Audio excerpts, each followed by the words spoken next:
How is everyone doing tonight? Happy. Whoa, got a little bit of feedback here. Hold on, where's it coming from? Where's it coming from? I gotta find it. Hold on, hold on, hold on. Monitoring is from here. Why can I hear? Why can I hear myself? I don't like it. I don't like it. I don't like it. That's. I don't know what's happening. Hold on, hold on. Can you all hear me hearing myself? Because I think you can. Oh, well, first off, how's everyone doing? I'm gonna figure this out. Happy Thursday. Happy Waddle. No, contained. Oh, what is it? Hold on, hold on. It's clear on this end. This is gonna bother me. All right, I'm gonna close this. I'm gonna close all my browsers. Oh, interesting. It was okay. I fixed it. I fixed it on this end. Now I can properly introduce the day. How's everyone doing? Welcome to Mastermind Academy. Welcome to Contained. Class 6 of 6. You made it to the end. Although we've come to the end of the road, I still can't let go. Later on, I'll sing for real for you guys. Real sultry like. But welcome. I'm glad to have you. Glad you made it to number 6. Glad you made it. 3 times, 3 weeks in a row. I'm proud of you all. And tonight we're going to be having a little bit of fun. Tonight we're going to be taking a legacy, traditionally installed application, not really legacy, but a traditionally installed application, and we're going to learn how to approach Dockerizing it, and hopefully we'll get it Dockerized. I was going to have a fairly extensive application that I found that we were going to try to do it with. I tried to run through it, and it took way too long to do it that way, so I picked the new one. I picked the new application. I only have seen this application once to try to manually install it. It didn't take me too long to manually install it. I have a server with it running now. We're gonna talk about the application itself, but I think there is a Docker file in the repo. I haven't even looked at it. I've never run it via Docker. So I've never actually done this with this application. So it's gonna be a fun first foray into what we do. It's also going to be cool because we can start to compare, if we get down to a time crunch, we can start to compare some of the things that we're going to be doing to what's in the Docker file. But it's going to be fun. It's going to be like we're approaching this fresh all together. The She Boss, thank you so much for starting us off right, starting us off with a great giving energy. I do appreciate your traits. Make sure you thank your gifter there. But what's up, Sully? You're first today. Congratulations. We got to make that board. I'm gonna keep saying it until I actually do it. Got to make that board. How you doing? I saw your message. I responded to your message, and I'll get back to you on the other one. I checked it, and then after I checked it, I kind of forgot about it. That's my bad. So I'll definitely get back to you. I marked it as unread with my little cool application for social now, since I struggle with managing my social media. But there we go. I was not in here yet. Trace, you're looking for a web dev job. Okay. Message me on LinkedIn if you can. I think if you do ! LinkedIn, and I can also do my best to push you in the right direction. See if we can connect you with some people. I like the conversation though, about getting jobs, about networking. I think that's great advice. This is excellent. All right, so here we go. We're going to make sure you do ! Contained so that you can get everything that you need. Tonight, we're going to be working off of, wow, look at that spelling. Amazing. I'm the best speller you've ever seen, one thing I've learned is that if you just say it, if you just say something, whether it's wrong or right, if you say it with confidence, it kind of makes it true. And it only really matters if you believe it's true. So I'm the best speller who ever lived. And now you all know, just like me. But there goes the link for Contained. That will take you to the Notion page with our sweet slides. There aren't many slides today, which is really nice. But we're going to be working off of both of these slides, as well as this Hacker Noon link here that's going to be also an article on how to Dockerize an application. And so why we're using both, because I think that the Hacker Noon one describes some of the some of the specific steps you should take, whereas the slides that we have are going to kind of just describe the overall ethos and kind of strategy rather than the actual steps. And so we're gonna use them together to kind of understand how to approach this. It's actually a relatively simple process, I think, to Dockerize an application. It does take some practice to just get more and more familiar with applications as a whole, to be able to do it super effectively. There we go. Now the music is I was like, the music's a little bit low, and I need the music to kind of get into the groove tonight. There are some really good articles on Hacker Noon. This is a good one. This is a very solid one, and like I said, it has some very specifics on exactly what you do next, and so we're gonna be working off of that and the slides tonight. And like I said, there's only a couple of slides. There are 12 of them, but 5 of them are 6 of them, half of them are like title slides. So pretty simple strategy mixed with the actual kind of implementation of these things. Now, before we hop into the slides, let me get you introduced. Let me get you introduced to who we are and what we're going to be doing. So let's log into Amazon really quick. But the way that I want you to get, put yourself in the mindset of what we're going to be doing tonight, I'm already logged in over here. Perfect. You you've just been hired at a company, and usually I will put this in the slides, but not a big deal. You've been hired at a company, and you were brought in to start to help modernize their applications, start modernizing their infrastructure. And what they really want to do is they really, really, really want to containerize their application. The company that you're working for is called Wiki.js. And so this is just an open source project. It's a pretty large open source project that is on GitHub, has a bunch of stars that you can check out. It is a 9,500 stars, which is pretty good. So this is a JavaScript application. It's a JavaScript application, but what we're going to be doing is, we work here. This is an application that people pay for. Companies pay for this wiki, software that they pay for, and we want to be able to give it to people in a form of a container, and we want to be able to have them deploy it via container. Currently it is not containerized, but we are going to be doing that. So we come into the company and we're going to start the process of this. It's just kind of installed on some servers manually, and it's just kind of sitting there. So I do have a server. I just repurposed the wild Ubuntu one that we used last time.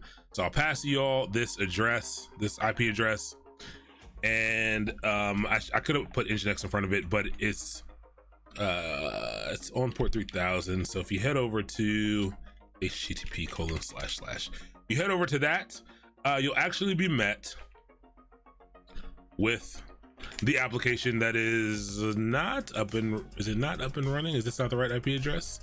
Let's try this again. Is it not running on? Oh, I try to do it in HTTPS. Be careful if you're using Chrome. It might try to automatically redirect it to HTTPS. Make sure you remove that, and I actually typed that in there instead of, so I messed up. Take this, copy, remove that S. There we go. That's the correct one that you can copy and paste, and it should take you to a simple wiki page. And so, we can add some stuff to this later, but it's a JavaScript. It's a Node application. It is a wiki site. It's got a really cool backend as well. So we'll look into what that looks like, and we'll take a look at the application and see how it works.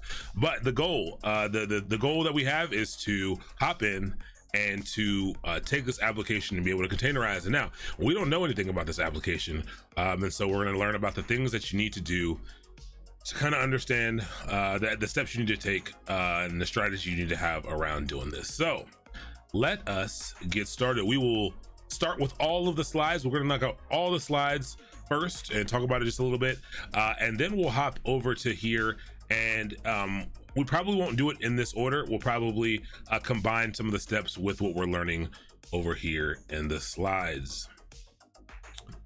Cool. Dockerizing application equals what? It's like encapsulating an instance of the whole OS and its file. So great question, Tracio. It's more you're encapsulating more so an instance of the application rather than the entire operating system. But yes, an instance of the application and its files is really what we're going to be doing, and getting it into a space where it can be configurable and deployable kind of anywhere. And so it's going to be fun. Silly boy, no bash today. Today is Docker, and tonight is Docker night. And so we'll absolutely be on the command line. We'll absolutely be running Linux commands.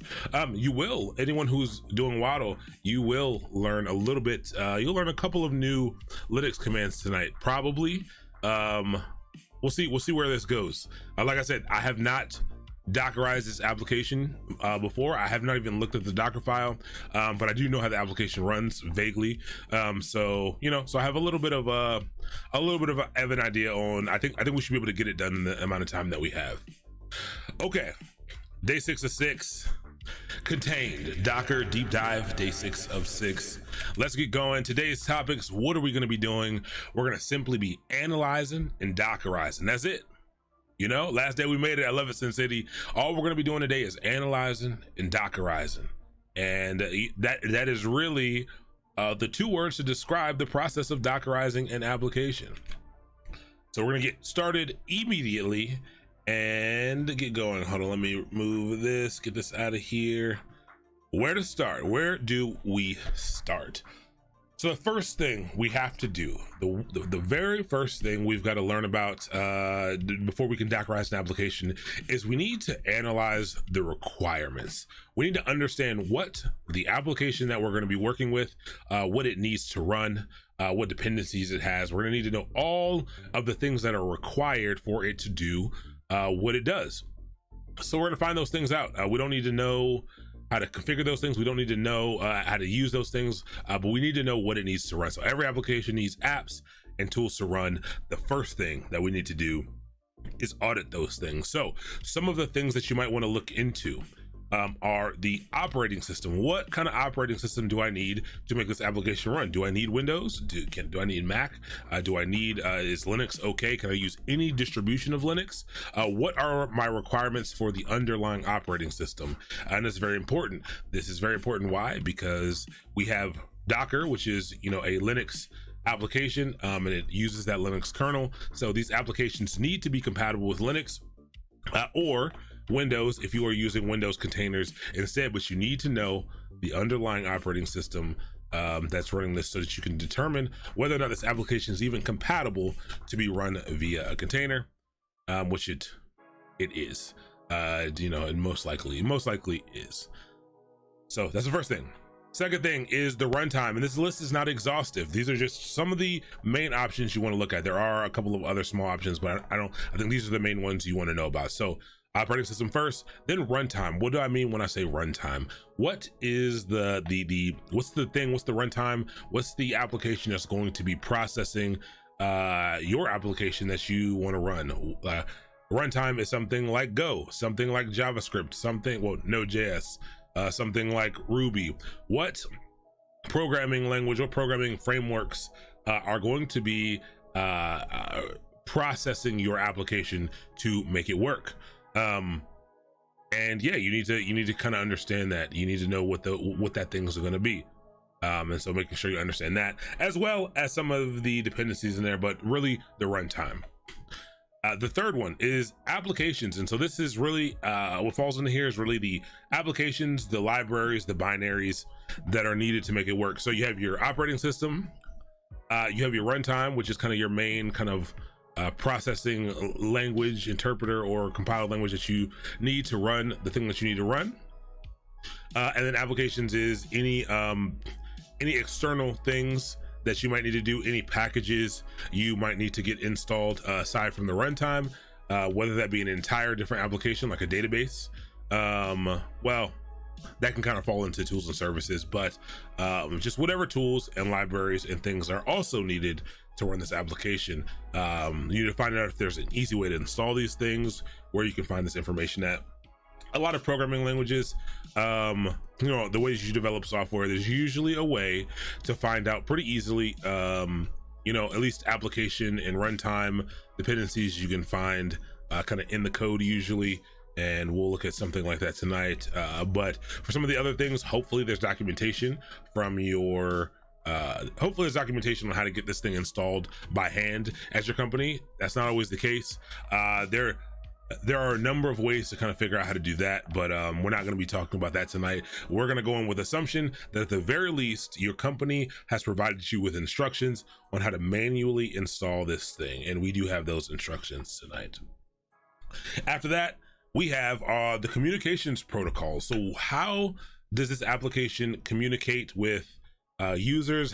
What other, if it's communicating with other services and things, how is it communicating? What ports, what protocols, what things are being utilized to foster communication? And so you need to know what those things are. Again, you need to know what ports to open. You need to know what services you need available as well. So that's pretty important. And then the last two, just we'll talk about them together, are tools and services. And so services, I'm mostly talking about external services.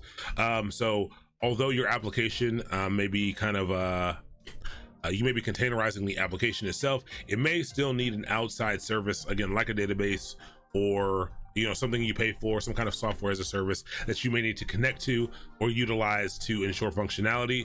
We need to take into account those things to make sure our application is complete and that it can run. So on this step, we are going through and we are finding out all of the things, and that will guide a lot of the beginning options that we have here in the HackerRank article about how you would, Hacker Noon, I don't know why I said HackerRank, article about what to do. And so the first option they have here is on the let's get started is choose a base image. How do you know what base image to choose if you don't know what operating system is necessary for this thing to run on? So you'll see that a lot of this will guide this. Install all the necessary packages. You can't install the necessary packages until you know what packages you need to install. So all of these fall under this very first step of auditing and analyzing the things that you need. All right, so right up front, trying to keep it pretty simple. Anyone have any questions about analyzing, and does anyone have any input on some other things that you may want to look into, that I may have left off of this list? I think these are the main key ones that I think you should worry about, that are gonna, I think these fall across the board. So yeah, so take a look. Any questions about any of this so far? A requirement, something you decide or manager tells you, like it must serve at least 10,000 users and have a certain level of availability. Sin City, that is a phenomenal question. It is, it's good. It's perfect question. So those requirements about performance are generally given to you by management, or generally given to you by higher ups. Understanding what those the levels of availability, those SLAs you may have to meet, is usually given to you by them. And those things, when you're trying to solve those performance problems, generally you're not gonna solve those here during the containerization steps. There is a slide at the end that will play into some of that stuff. You're generally going to solve those problems by the manner in which you run these containers. The manner in which you orchestrate these containers is going to allow you to solve those problems. Mostly there are some things you can do application wise. So yeah, generally those do come from higher up, CTO, maybe a CTO, maybe some other management, but usually those things come from the top. If not, the company, whoever's leading the charge on the technical front will probably give you those things. Sometimes companies don't know. They don't know what level of service that they need. They just kind of want to have it up, and you can kind of figure out how you want to do it. But like I said, again, for containers, that generally comes into how you decide to run them, and we can discuss that. I think we'll have time to discuss that. Okay, and this next part might confuse people a little bit, or might seem a little unorthodox. But number two, so you analyze first, understand the things that you need, the tools, the applications, and the libraries and dependencies that you need. That part may take a long time. It may not be super quick. That part may take a long time. Like I said, there may not be documentation, but you get through that part. And the next thing I would do is stick it into a container. And people, I've fought people on this before, but when Dockerizing an application, I think just like anything else, the first thing that you have to do, I believe in iterative development. I believe in, hey, I mean, take all your, if you're a pro at this, you can probably do all the steps that we're going to talk about all together. You probably know how to approach some things and make some good strategic ideas about certain pieces of the application. But tonight we're learning how to approach doing this, I'm assuming for the very first time. And so the first thing I would do is I would get it set up in a container. I would maybe even I would probably first install it myself, figure out how to install the application myself, use the documentation that was given to me, and see if I can get the application installed inside of a container. So maybe, spin up the OS container that you're comfortable with. If they're running in CentOS or they're running in Ubuntu, I say get it up and running. Just start one up and start running the commands manually. Get the things installed. Know what's there, know what's not there. You would be surprised at how you get into this. And remember, these containers, these distribution containers are really just a collection of tools and services. And so your Ubuntu desktop version or server version is going to have more tools than your container version is going to have. And so you need to be doing this will show you what things you have, what things you don't have. Remember, we grabbed a container, and I think we tried to run like a curl or a wget inside of that container. These are things that come standard on the desktop version or the server version, but I had to do an update and install those things inside of a container. And so the first thing I would do is probably manually install it to see if I can get it running in a container, to know what I need to do, and to take those tangible instructions that I have, and first make sure I can get it running in a container. I think can be very helpful when you're first trying to do these things. I think when you haven't written a lot of Docker files, when you haven't Dockerized a lot of applications or seen a lot of these things, it's the first thing to help grow your confidence in that this application can be properly Dockerized, and it'll give you a paradigm of reference for when you need to move into the automation of the image and creating this thing that can be reusable over and over again. So when you're starting out, no need to make it complicated. KISS, keep it simple. A lot of people say keep it simple stupid. Absolutely not. We say keep it simple smarty over here. And if you don't know who KISS is the band over on the left. Yeah, there you go. And so now you're familiar with who KISS is. But yeah, keep it simple smarty. Keep it as simple as possible when you first try to learn. Now, I'm going to tell you this whole step right here is optional. As you get further along, as you get more comfortable, you will not need to do this. You will not need to go in and install things manually to get things working. Maybe you'll have to supplement it, your images when you're running into problems with doing some of it manually. But this is just when you're first starting out. Go ahead and start up a container and get your application installed manually. So just make it work. Figure out how many services you need and get them running as is. So if your application relies on things that are outside of the actual application code, again, things like a database, things like different storage services, Redis, stuff like that, just other outside tools that maybe do other processing or different types of functionality, find out what those things are and get them all running. We've learned how to have containers talk to each other, install, containers are designed to kind of run one application or service, set up a container for each of those things manually, and just try to get it running with the instructions that you have. Install and copy. A lot of people, once you get to the Docker file portion, once you figure out how to make this thing work in a container, the first step is to I think install and copy everything in and try to run the application as is. So you up top, the first thing you do is try to spin up a operating system specific container and get things installed manually. Then when you get down here and you move into all right, I got it running, I understand what needs to happen. As you're starting to write your Docker file for this, don't do anything fancy. Simply take all the files that you need, all the dependencies, all the files that you need, and simply copy them into a container. Get the tools installed and just copy all those files in and see if it works. Keep it as simple as possible. Make it work first. Make it work.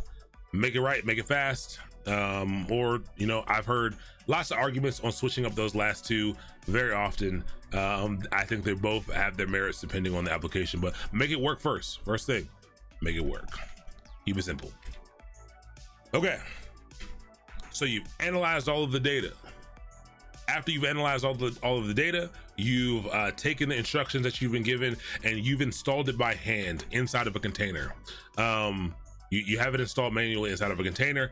You take what you learned about installing it manually inside of a container, and you start to apply that to a Docker file. And in that Docker file, you keep it simple. You copy all the stuff that you just did. Basically, you just copy all those things in and see if it works by just copying all of those things in. All of the hard-coded configuration, all the hard-coded values, everything, just copy it on in and see if you can make it work that way. So keep it simple. No, man, keep it simple, smarty. Okay, we have to build each other up around here. Okay, you know, I mean, the thing is, we're all kind of stupid. So that also means if we're all stupid, we're all smart as well. So, you know, let's keep it upbeat, you know, make you feel good about yourself. But okay, the next thing you need to worry about is data persistence. So you've analyzed what the application needs. You've figured out how to install it manually, and you figured out how to do a very simple Docker file to get that application built into an image. But then you need to worry about data persistence. You need to know if you need to keep the data. What do you need to keep? What needs to stay around? Again, are we running a database as a container? Do we need to? If we are, we probably need to keep those files in that database around. Are we processing documents and those are outputting to some finalized documents that we need to keep? Determine if there is any data that our application needs to persist. Very, very important, figuring out what data we need to persist. So you got an application running, great. Now you need to determine if you need to keep anything. And remember, this part, you should be thinking about volumes and how you want to manage that data, and make sure you can keep that on your host machine or transfer it to your host machine. I don't think we talked about that, but there are other ways. Some, you know, volumes are the ideal way. You can also do things where you copy things from the container to the host machine. But yeah, however you need to persist, determine what you need to persist, and then you can start to figure out how you want to persist it. And then this is the big part. This is the difficult part. I think this is the part that makes Dockerization valuable for one, and difficult to people. Yes, if we just did the keep it simple smarty piece and just, you know, built an image that just worked, that's great. That is absolutely a use case for Docker. I can throw my application with everything it needs, everything hard code, everything, you know, all the things that are essential to my version of the application. I could stick it right into an image and run containers based off of that, and it's great for my application.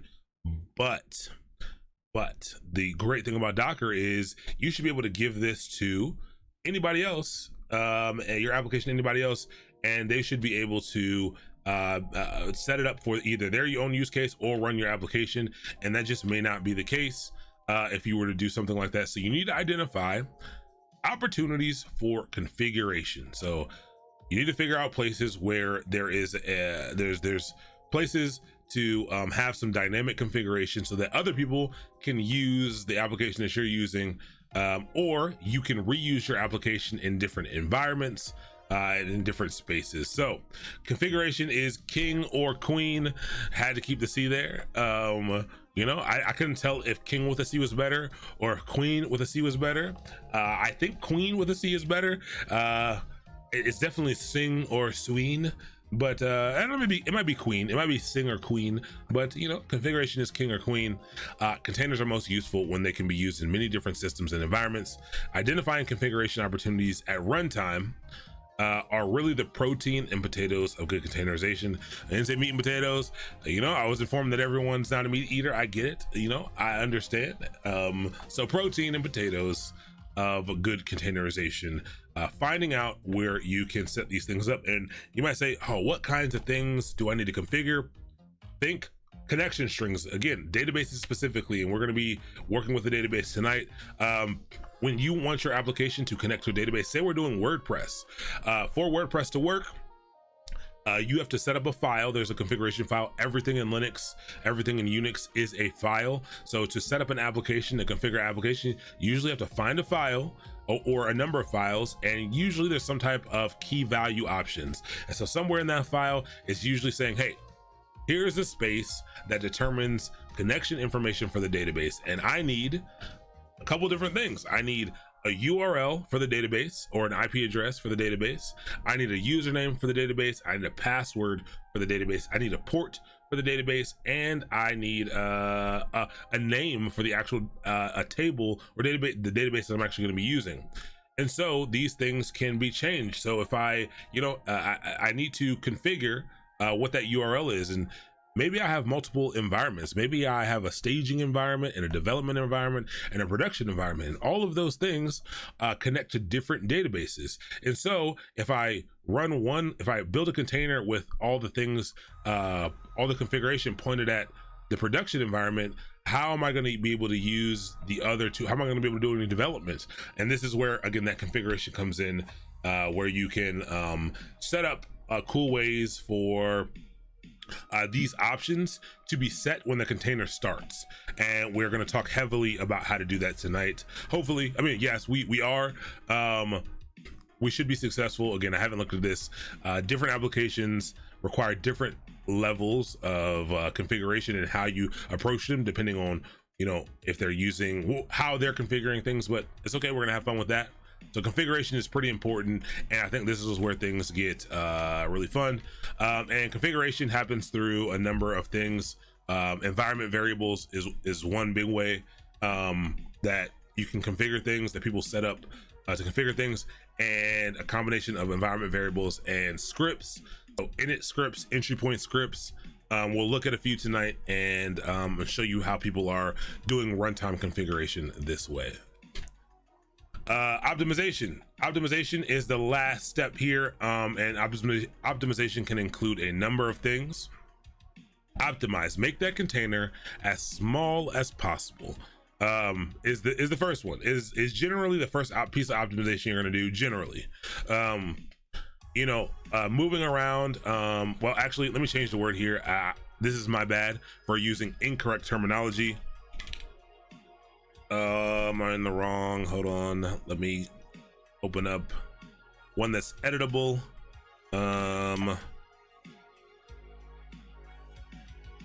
And let's make this so to not confuse people. Make the image. We want to make that image as small as possible, not the container. We want to make the image as small as possible. Then after we make that image as small as possible, again, there's a number of ways we can do that. The base image matters. We've seen things like we learned about multi-stage Docker builds. We were able to significantly reduce the size of our container. There's a number of options for this and strategies for that. Then there's Docker build time optimization. So how long it takes for the container to build, or the image to build, sorry. And so build time, when you get into some larger applications, can take lots and lots of time.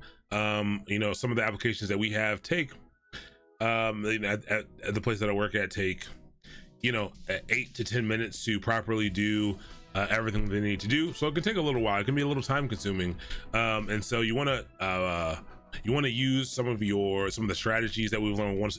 Use some of the tools that Docker has available to be able to optimize that build time. The biggest thing that's going to help you here is layering.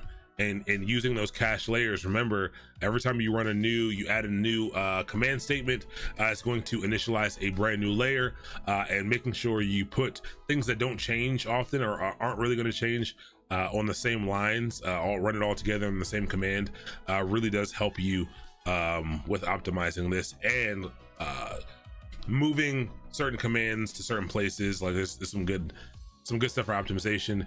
And then I threw enable proper logging on in here. A lot of people don't do this part correctly, but it really helps you to gather information about your containers and know what's going on. But that's everything. That is all that's all the strategies, and we're going to refer to these constantly tonight as we go through and we build this thing. But let's get introduced to the application. Absolutely, this is for anyone who doesn't know, this is the prince and well, now it's the king and Queen of Zamunda, or the Prince and the Princess of Zamunda. If you've never seen Coming to America, it's a great movie. You should watch it. And they're coming out with a second one. So yeah. I didn't realize how popular coding and streaming was in Portugal. I agree. I 100% agree, Euphoric. I need to start checking in on the science and technology section, depending on what time of day it is, because I wonder if different countries, kind of have prominent streaming times in the science and tech section, depending on what country it is and the time zones and stuff. But I was thoroughly surprised at how many Portuguese coding streams there are, just because I hadn't come across many non-English coding streams at all, because usually Twitch doesn't show them to me. So I find that to be pretty interesting. I think it's pretty cool. So now I just learn I'll learn Portuguese, and we'll do some combination streams. I always want to know another language. It'll be cool. But okay, so let's that's great. Let's look through the Hacker Noon article really quick to kind of see the 10 steps that they've given, and we'll start diving straight in. So choose a base image. Again, after we analyze, we'll be able to do that. Install the necessary packages is their number 2. That is what we'll do during the analyzation step as well. Then they say add your custom files. I talked about that during the keep it simple smarty part of, hey, just throw all of your files in there, like just get them in. They are talking about in your Docker file, and so yes, just copy it all in. I say copy all your custom files in, no matter what, just do it. I think it helps a lot. So that that falls in line with what they're saying here. Number 4, define which user will or can run your container. This is a good step for security. This is a good step for a number of reasons, but we're probably just going to let root run this. All applications don't work this way, but I think that ours will. Some of them are better run if you use the specific user. But this is a very specific thing, not really a strategy thing. Define the exposed ports. We talked about that a little bit with the communication protocols, and we learned that during our analyzation step. And we'll put this into our Docker file. Define the entry point. This is where configuration comes in, of what happened, whether this is an entry point script, or where the container is going to be kicked off as an executable at. Defining that entry point. Define a configuration method. This is just, hey, figure out a way that you want to apply custom configuration to this container image. And this kind of falls in line with the entry point thing as well. This is, configuration is king or queen. Make sure you know how to do it. Define how you're going to do it. There's a number of different ways. Environment variables is one. It's one that I usually use an application specific configuration file. So if you're using something like we're using, which is a Node JS application, Node has some ways to do that, but we are gonna I think we're gonna try to do this tonight. We'll see if it works.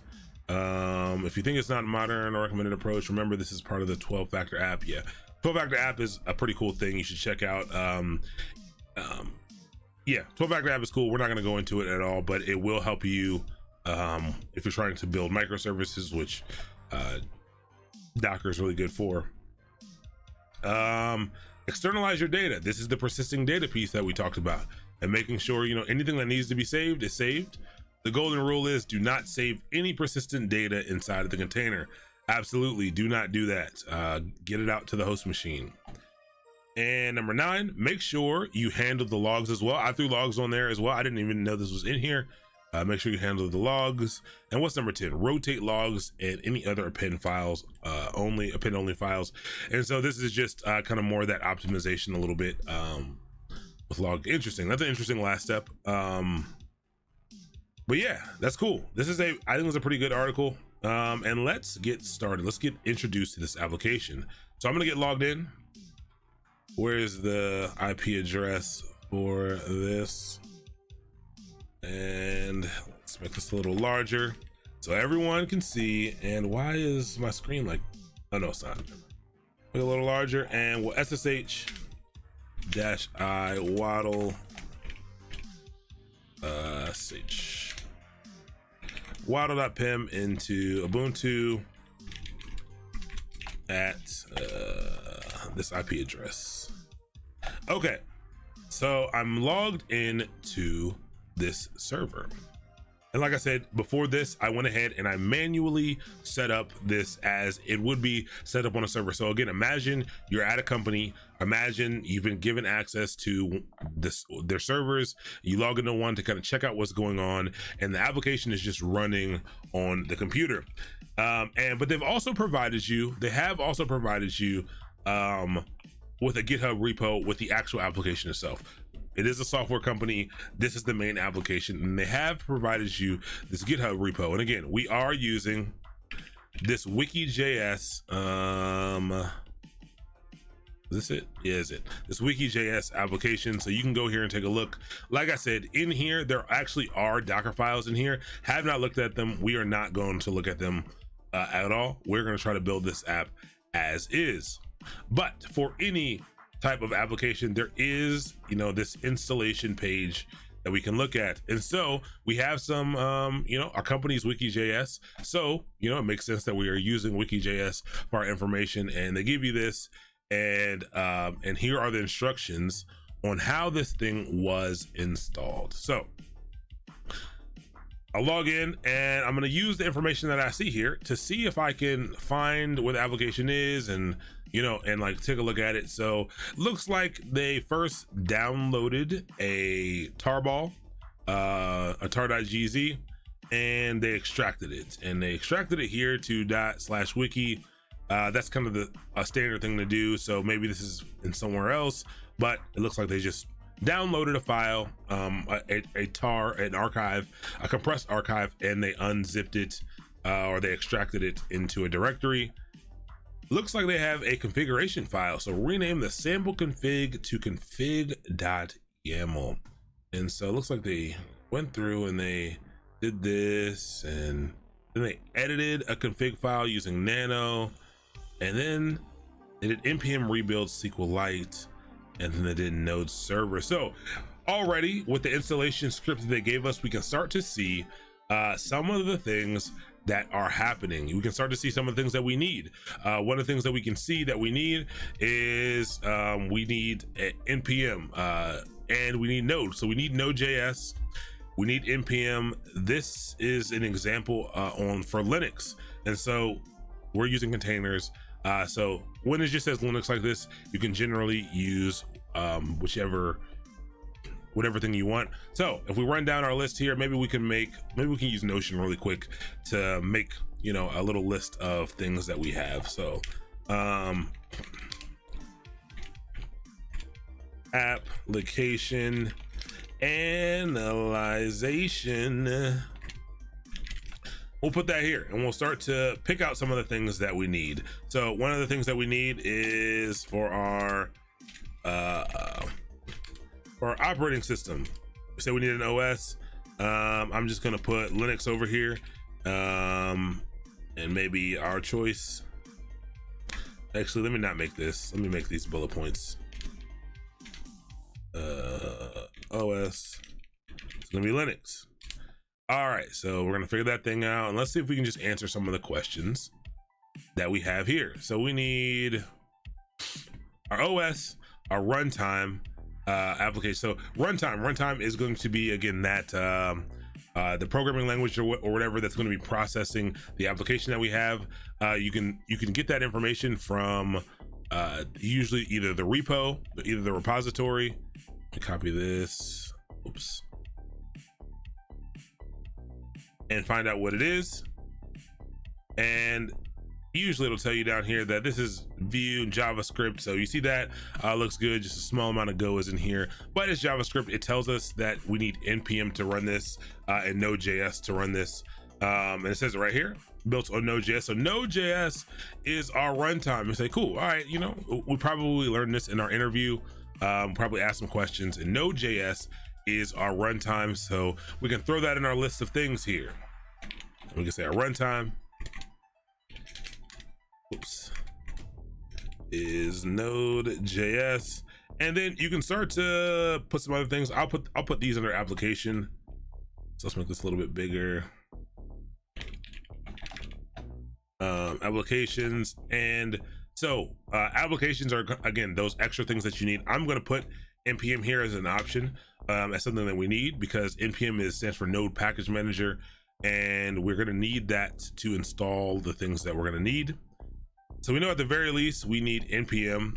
It says nano to edit a configuration file. Up front, you might say, hey, I need to install nano, or make sure nano is installed. If we build it by hand first, then maybe, but we'll figure that out. And you know, it looks fairly simple. It's got 6 to 8 installation steps. It's got 8 installation steps, 6 commands to run, so not too overwhelming at all. But you click on, it says edit the configuration file and fill in the database and port settings. Actually, we don't need to go that far yet. We don't need to go that far. We have that, and it says run it as a service. There are several solutions for Wiki.js to run as a background service. We'll focus on systemd in this guide, as it is available in nearly all Linux distributions. Now, we could do this part, or we could not. We don't know yet. We don't know if we need to do this yet. I don't think we need to do this yet, but I say keep it simple. I say do what it gives you first. Play with it, understand it, and then add in extra things if you need to add them in. So we will shy away from systemd at this time. Okay. So here's what we're gonna do first. Because I think it'll take too long, we're not gonna do the part of us manually installing it in a container. But I would, even if you're not gonna go through and put in a container, which I think you should try to spin up a VM or something and follow these steps and make sure it works. Make sure they're up to date. Like, so a lot of people don't keep the documentation up to date. Make sure you can go through and do this and get some things installed. Like I said, I did this like 2 days ago and I was able to run through this no problem and install it, but I found out some things in doing that. You know what? We are going to install this we're going to do this manually real fast. I'm gonna run through it super quick. So this is actually running on the server. What I'm gonna do is, because this is running manually on this server, I'm gonna spin up another server. I'm gonna destroy this server.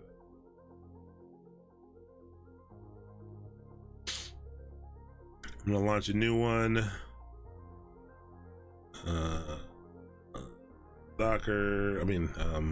Ubuntu. Let's leave everything as is. Leave it as is. Let's give it a name and call this Wiki.js Docker.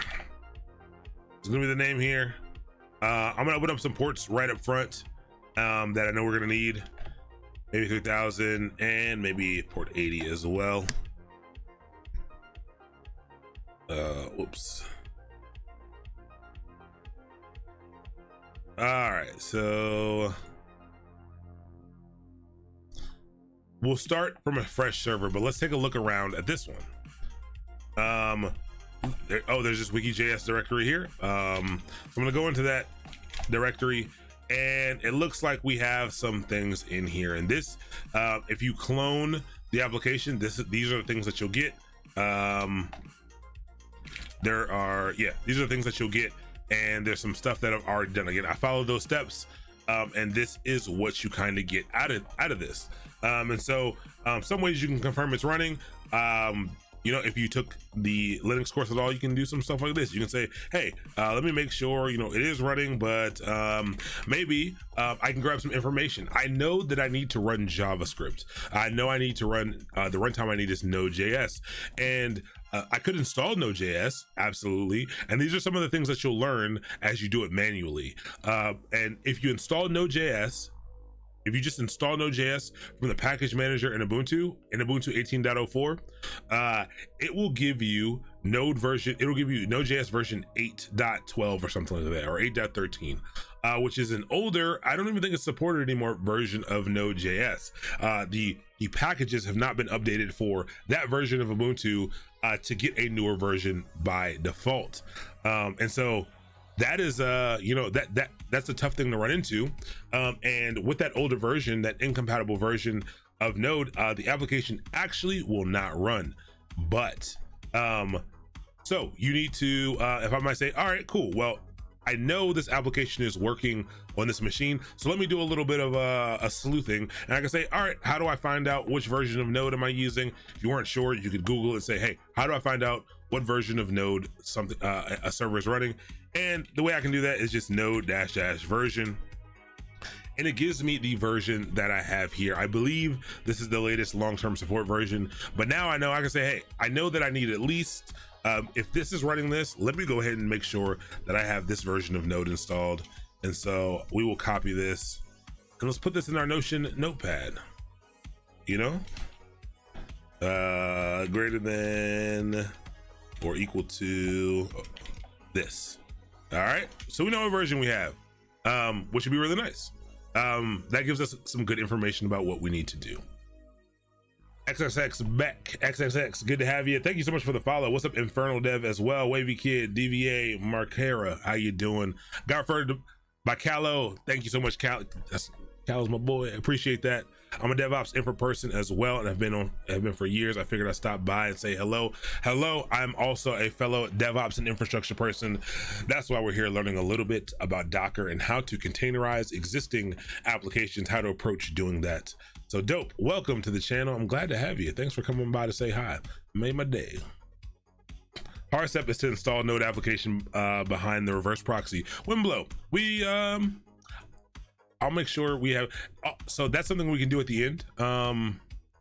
It's not that hard. And maybe, so I'll get through this piece by 9. And then after that, anyone who wants to stay, we'll do a little bit of extra fun stuff if you have time.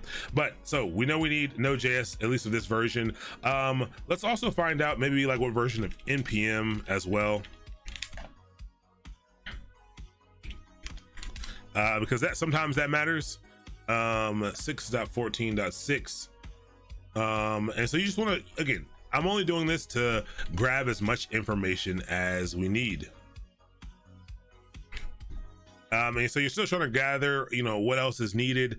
JavaScript applications, Node.js applications have a paradigm of dependency management called, where they use something called a package.json. And in this file is all of the dependencies that are needed, all listed out, all with the proper versions. And you can see that there are absolutely a whopping number of these things. I'm just scrolling. I'm only 50% of the way through the file. There are tons of these. And you might say, oh my gosh, do I need to install all of these things? No, you do not. And so this is, I think this is one of the hard part for people who come from an ops background or infra background to like to do when you first get into Dockerizing applications, is a lot of times we don't know how applications actually work. We don't know how these frameworks and these runtimes manage their dependencies, and we're not familiar with these things. And so a lot of it comes down to now, again, pushing the worlds together, pushing that dev and ops world together. And again, this is something that a developer might do as well. But you know, a lot of people coming from a systems background will be doing something like this. And so you have to learn how these applications and these runtimes work. So for you to be able to install all these dependencies, that is what npm is for. So this package here stands for Node Package Manager, and Node Package Manager will allow us to manage our dependencies pretty easily. Whether or not it's, you know, if I like it is one thing, but it does allow you to manage them fairly easily. And so we don't have to worry about including all of those things. We have to worry about using npm to install those things, but as long as this package.json is here, we can actually use npm to do an install, and it will actually read that file and do everything that we need. These should already be installed already, because this application is already working, so it shouldn't do anything. This is one of the reasons why I dislike Node. Look at all these deprecated warnings for things that are in here that I had nothing to do with. Yeah, but like it does a lot of that work for you, so you don't need to manually go in and do all of these things. Ignore that for now. So this thing is running, but if you look at this config.yaml, we see this data directory here, and you say, all right, it must be saving some data. And so it looks like it has cache and content and uploads. And this is a wiki. This is a wiki site. So there's things that we probably want to save. And so as we're just discovering more information, we, put it in here and say, it looks like we have a data directory that we may want to persist. And so put a little bullet point down here for data and maybe put it in the directory that you need. And we're gonna say /data is a directory that we may need to persist. It sounds like we need to persist it. So that sound, we can check that out. And our uploads and things, we want to make sure we have those things. All right, one thing we haven't checked is, okay, it saves some data here, but usually applications like this have some kind of database.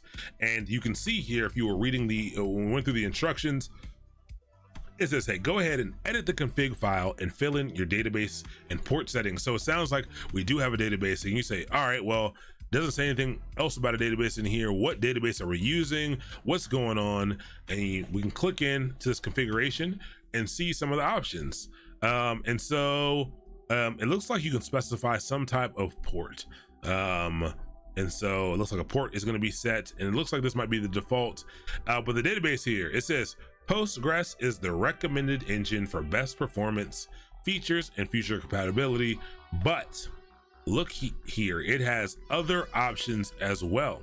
And so you have a choice here. One, you need to figure out which one they are using on the system. There's a number of ways you can do this. You can figure out which one is installed.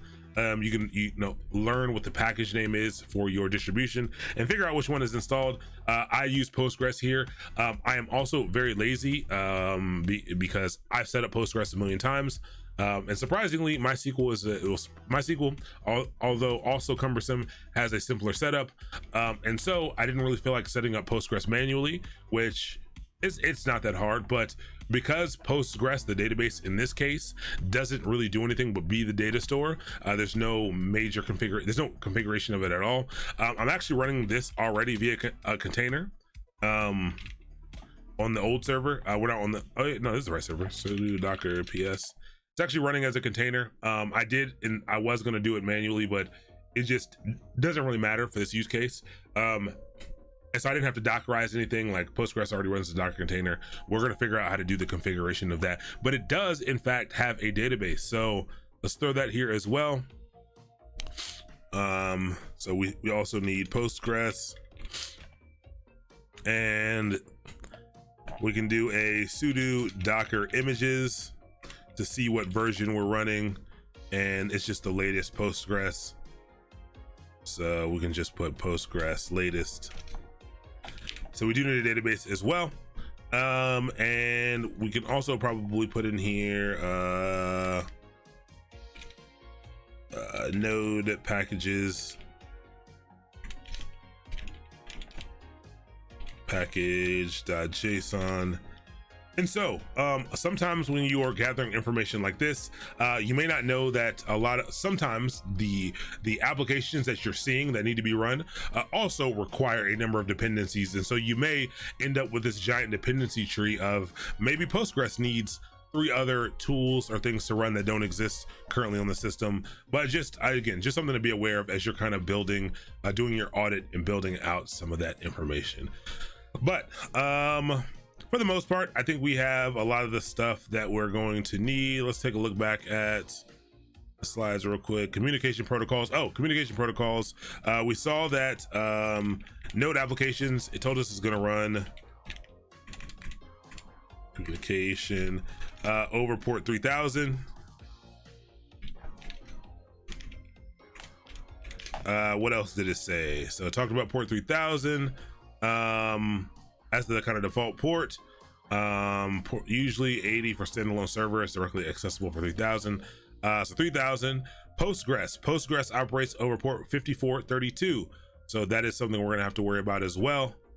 Port 3000, 5432 or 5432. And these are the only 2 services. So sounds like communication is wrapped up here. Tools and services. I don't think we have any other external tools and services. And again, how would you know that for sure? Again, you can only go off of one, the instructions and things that are given to you about how it's currently set up, any documentation they can give you, and then you can learn what you need to do when you're messing around. When you're just kind of messing around and looking through what's in the application. So I highly advise when you are hopping into a new thing, like look, just like you'd be surprised at how much you can learn by just like going into the directories and things and looking at what's in there and taking a look, you know, at what's going on. Maybe you can get something, maybe it means nothing to you, but I would advise taking a look around. But okay, this is installed manually on this server. Let's see if we can Dockerize this thing. So we have this server over here that we just launched, and let's go ahead and get into this server over here. Fresh server.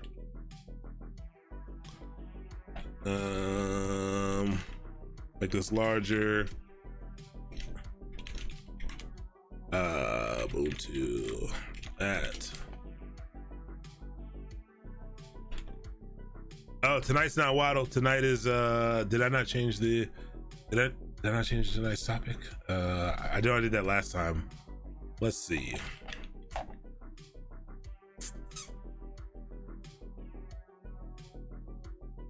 Oh no. Why doesn't it change? Oh well, I'll change it right now. Hold on. I wonder why it's like not saving when I save it.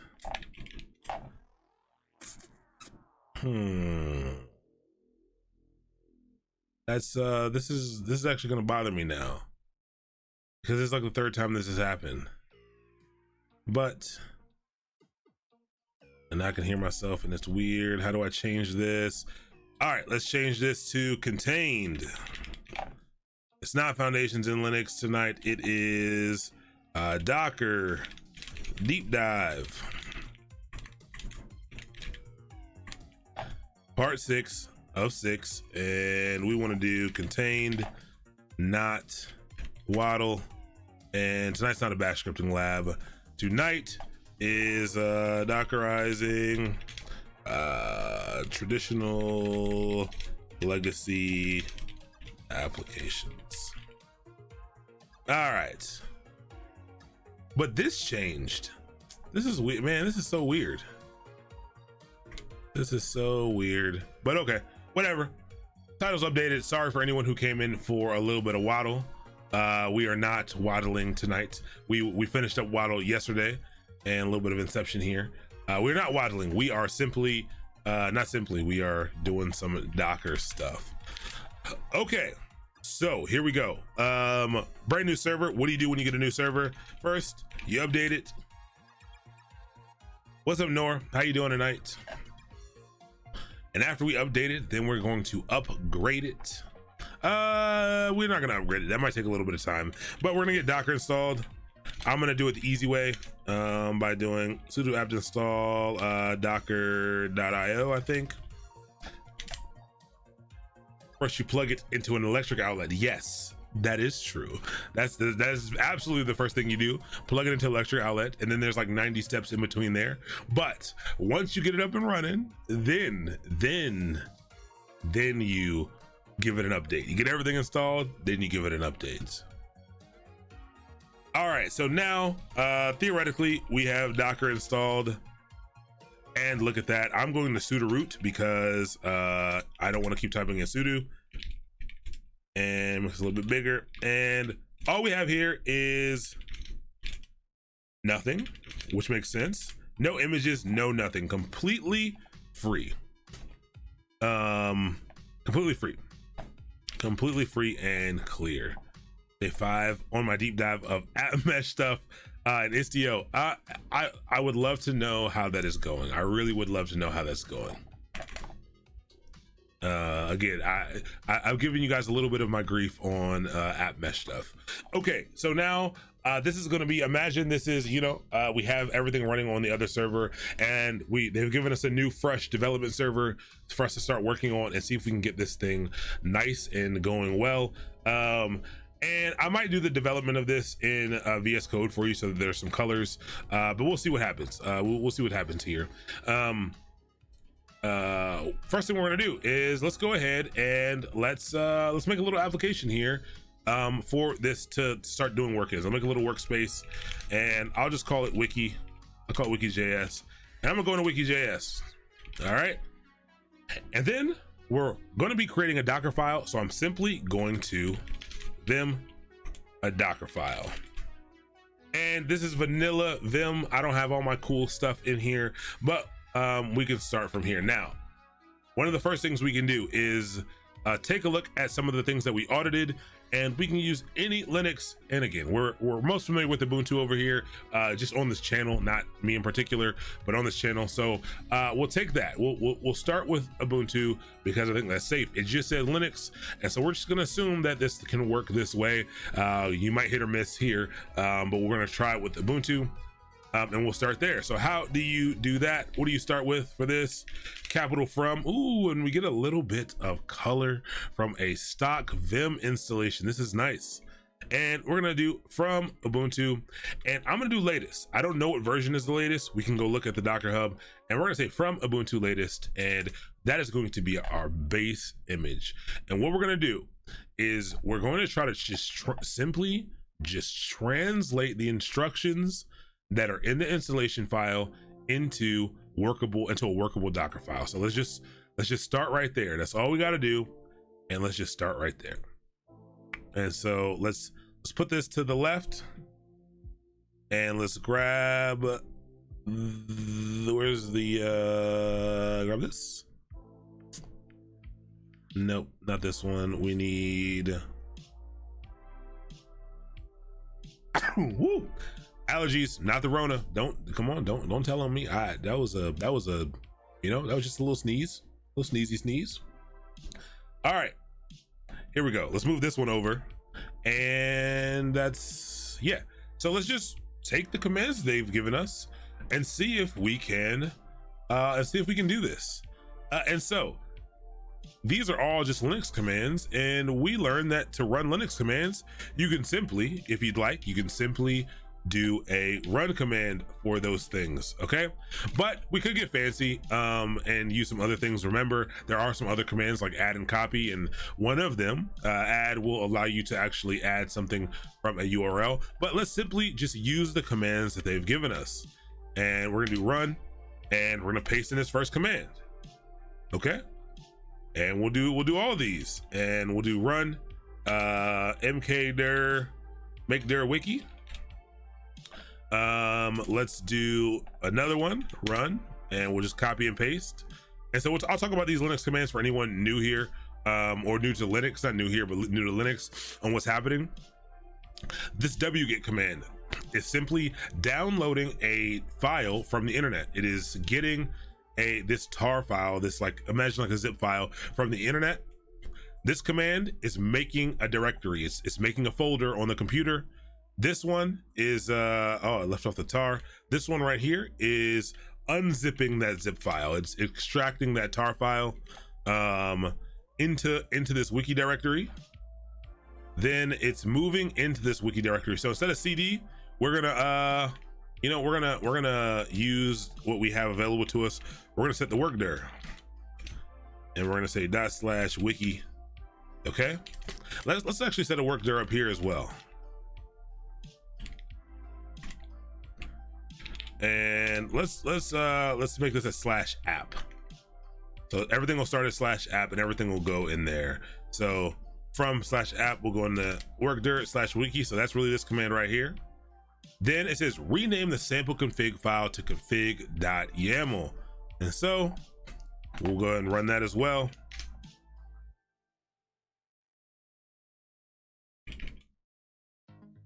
Okay. So in there, move config.sample.yaml to config.yaml. Then it says you're going to need to edit it and fill in your database port and settings. Now, this is not so easy to do during a Docker build process, but we're going to talk about how to handle that during the configuration settings. What we're going to do is we're going to build this image.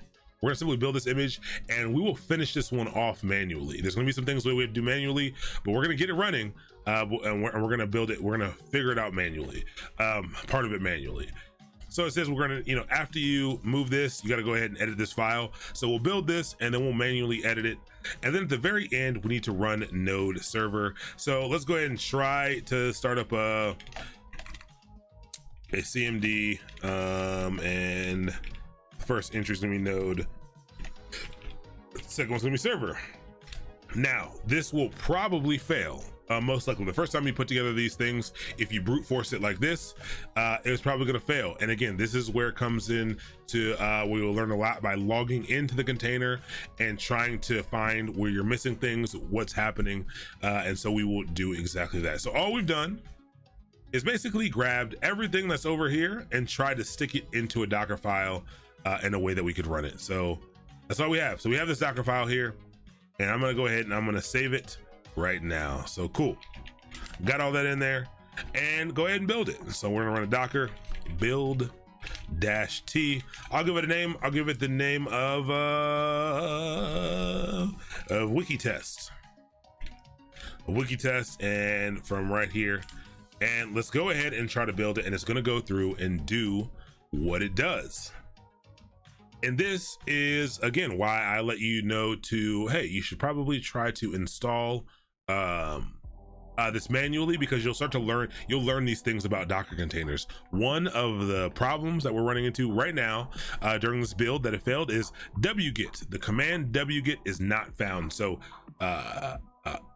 Ubuntu tried to run it and it's not found. I'm on the host machine right now, and if I type in wget, I actually have wget.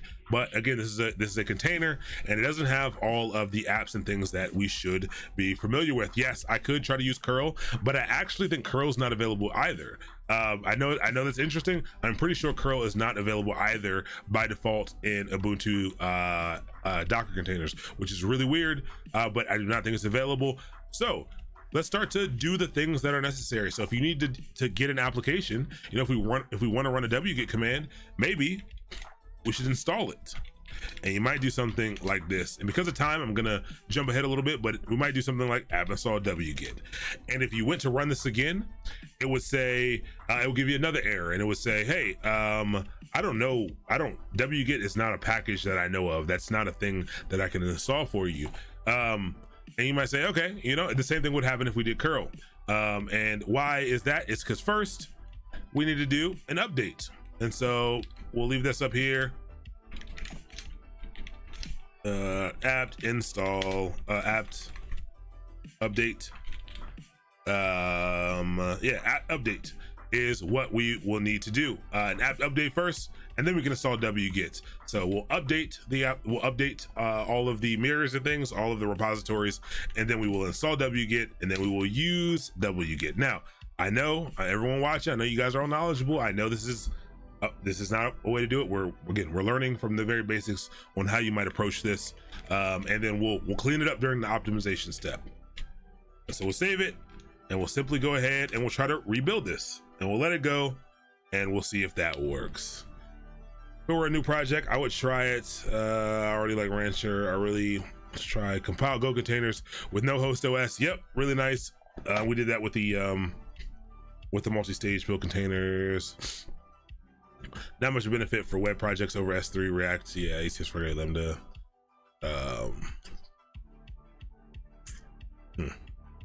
Okay, I'll give it a try. I've heard of Istio a number of times, but I'll check it out. We'll see. Thanks for coming to my App Mesh Tech Talk. I mean, respect.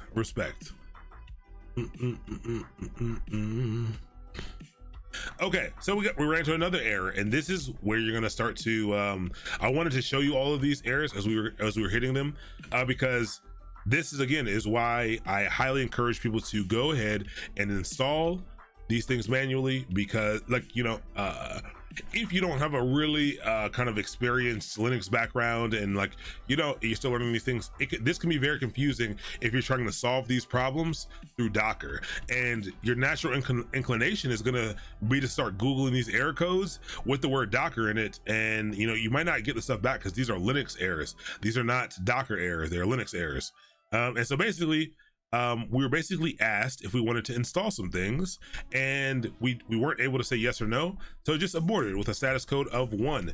And so this is something that you learn over time. When you are installing things via package managers in Linux, you need to go ahead and add a -y command, so that you can confirm that you would like to install things, and we'll build it again. And this is going to be I promise you, this is going to be the exact process you're going to go through when you're trying to install a legacy item. Again, something that's, they're just giving you the server with this application and maybe giving you the application code. You're going to have to try to build it lots of times. You're going to have to find all those little tidbits that you didn't think about. There's going to be all kinds of libraries and applications your OS does not have installed, or the OS you're using doesn't have installed. And so you got to be, you got to be patient.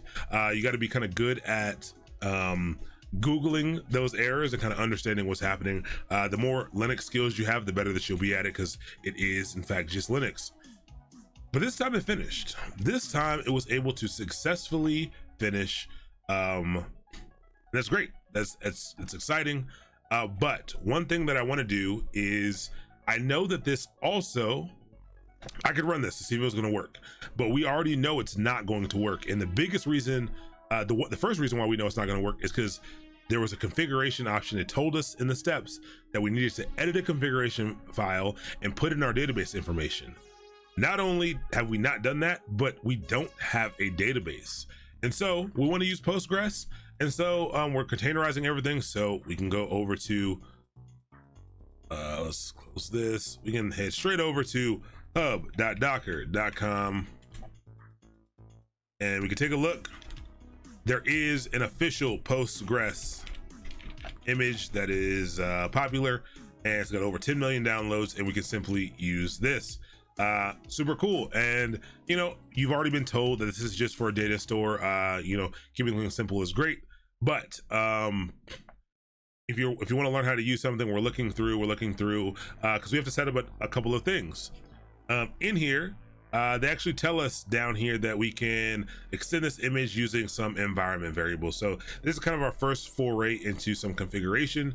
The good thing here is, you might say, oh man, I got to learn how to do this for every image that I use. Like, I got to learn how to configure it properly.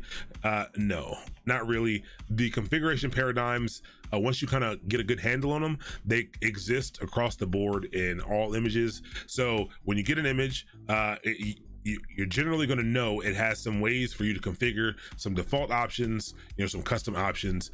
And so go ahead and look down in the environment variables, because that's likely where it'll be for a lot of these public images. And it says, hey, you can add a Postgres password. If it's defined, you can do that, and a user and a database and all that stuff. So we will grab this, and it gives you some examples on how to use it. It says this is how you go ahead and run it with adding a password and stuff. So what we're gonna do is we're gonna do two things. We're gonna look at, we're gonna go back to the other server. We're gonna look at this config.yaml because it works. This config.yaml works. This application is up and running already on the default, on the server, the way that it's installed by default. And we can take a look at it, and we can see the configuration settings. And here are, so we can see that up top, port 3000 is the port that this is listening on. We can see here that the database type is in fact Postgres. So this is how we could have confirmed whether or not we were using MySQL or something. So Postgres is the database type, and this is the information that it needs to connect. And so one is host. So host is going to be the URL or the IP address that this server lives at. Localhost means this Postgres server will be running on the same machine as the application. So we'll run it that way. So localhost, port 5432. User is wiki.js. The password is wiki.js rocks, and the database that it needs is wiki. So because of that, we're trying to transfer everything over properly. We can use these items to create our database. And so let's create our database really quick. I'm going to pull it first. Actually, I don't even need to pull it. I won't pull it to save time. And we can take the Docker run command that they have, and we can build it out with the information that we just found out about ours. Let's take this long Docker run command. and let's break it down. So the command is docker run, and they give it a name. We're not gonna call it Postgres. I called the other one, we're gonna call this Postgreasy. Yeah, Postgreasy. And then they're passing in some environment variables. And again, these are those variables for Linux that can hold certain values. And so the Postgres password that they passed in, we need to pass in. And our Postgres password is wiki.js rocks. So we'll pass in that password here. Wiki.js rocks. And now we need to pass in a few other things. We need to pass in we don't need to pass in a host because the host is wherever this thing is living. Maybe we need to pass in a port. We're not really sure. We need a user for sure, and we need a database for sure. So let's see how we do that in the Docker Hub. And you look down and you say, all right, Postgres password is there. Postgres user is how we'll pass in the user. What's the user? The user is wiki.js. And so postgres underscore user equals wiki.js. All right, and then we have the password, we have the user, and now we need the database. I'm gonna guess it's Postgres DB maybe, or maybe it's database. Let's find out. And the last thing we're gonna need is Postgres DB, and the Postgres DB is wiki. So I'm gonna go ahead and set that up as well. Because wiki. And so what's gonna happen is Postgres is actually gonna set these things up by default. Postgres is going to, it actually has a significant entry point script, which is going to basically set all these things up for me as default. It's gonna basically spin up a brand new Postgres installation for me, set it up with these defaults, user with a password and a database. It's going to shut it back down and restart it back up so that these things take precedent. But yeah, the -d is going to run it in the background and Postgres. So I'm going to kick that off. And I do not have Postgres locally, so the server is going to download the Postgres image for me, and it's very nice. So for every variable, you have to pass it with the -e flag. As far as I know, yes. Maybe I don't run Docker run commands like this that often. You used to have to run a -e for every single one. Maybe there's a way to pass it in as an array now. As far as I know, you have to add a -e for every single one. Okay. So now if we do a Docker PS, we have a single container running, and it's been running for 25 seconds. So we do have Postgres running. If we wanted to check, we could run some Postgres commands, but for the sake of time, I'm not gonna run any Postgres commands. I'm not gonna run any Postgres commands to check. We're just gonna assume it's working because I think it's working. Now, if you wanted to do some of these things, you could do, if you wanted to configure the other container, we can do that. So let's do Docker images, and let's see now that we have a database that's running.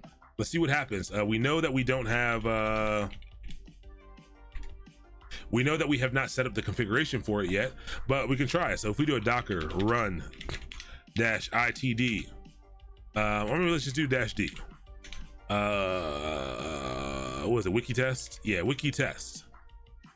All right, so we try to run this Docker run -wiki test, and it goes up, and it goes in and it says, hey, and now I'm not working here. Nothing's working. And we run into our first thing that we skipped. So what we did not do is we went through and we put in all of the tasks that were in the installation step, but we never installed any of the dependencies. We never installed any of the applications that we needed to make this run. Oh, perfect timing. What's up, Lana? Hello. Good evening, Lana, and the massive 152 person raid. Amazing. I love it. I appreciate you coming through. Everyone who does not know, Lana's amazing, and she does. Shout out to Lana _ Lux. She does some really dope software development for games, but not even just software development. She builds like all the assets and stuff. She's building a really cool game right now. I don't remember what the game is called, but it is a survival game. It's really cool, especially during these times where you're, you gotta get your food and gotta do all the things to make sure you're safe. I've been kind of lurking in her channel, watching her build some things over this past week, but it's pretty chill. She's also way better than me. I get tired after streaming for 2 hours, and she streams like literally all day, so it's pretty dope. So definitely give her a follow. But thank you so much for coming through. Thank you so much for the raid. Tonight we are learning about Dockerizing applications. For anyone who is new here, this is Mastermind Academy. What we do is we learn about all kinds of disciplines, all kinds of technologies that support the software development industry and delivering software. And so, yeah, we're learning about Docker. We're at the end of a 6-part series called Contained, which is a deep dive into Docker. Tonight's the last night where we're learning about how to Dockerize an application that already exists, that like you don't really have all the information on. And so we're trying to go through and Dockerize this Wiki.js application right here. We're fake. We're part of this fake company, Wiki.js. This is a real application, but a real open source application. But we're acting like we're part of the Wiki.js company, and we are Dockerizing this thing, and we're learning what kind of things we can do to kind of help us out on our path. But dope. I really do appreciate that. Thank you so much for the love and the raid. I do appreciate that. But cool. Our container failed. Our container failed because we have not installed any of the dependencies that we need. We did all the things that I said, but we skipped over all of this stuff. Look at all this node and npm. We skipped over all of it. So let's go ahead and make sure that we get that included in our Docker file. And so now, now that we've been building Docker for a little bit, and we've been doing some things, and now we say, hey, I know one of the paradigms is, after the update, I can simply just install all the things that I need in one line, because this is just a lot. So we're gonna combine some Linux commands together. So after we update, we're gonna do apt update and apt install node.js, because that's the name of the package for Ubuntu. And so we need wget as well. Also we need npm, and I think that's all we're gonna need for right now. Well, let's see what version of node it installs. Okay, and let's save this, because before I built the other server, this server right here. If I cat/etc issue is what I want. This is Ubuntu 18.04. I think the latest Ubuntu here is going to be 20.04. So maybe it'll give me a different version of Node.js. And so let's build it. It's gonna do a bunch of stuff, and we're gonna try to get it built. And this layer, hopefully is fine.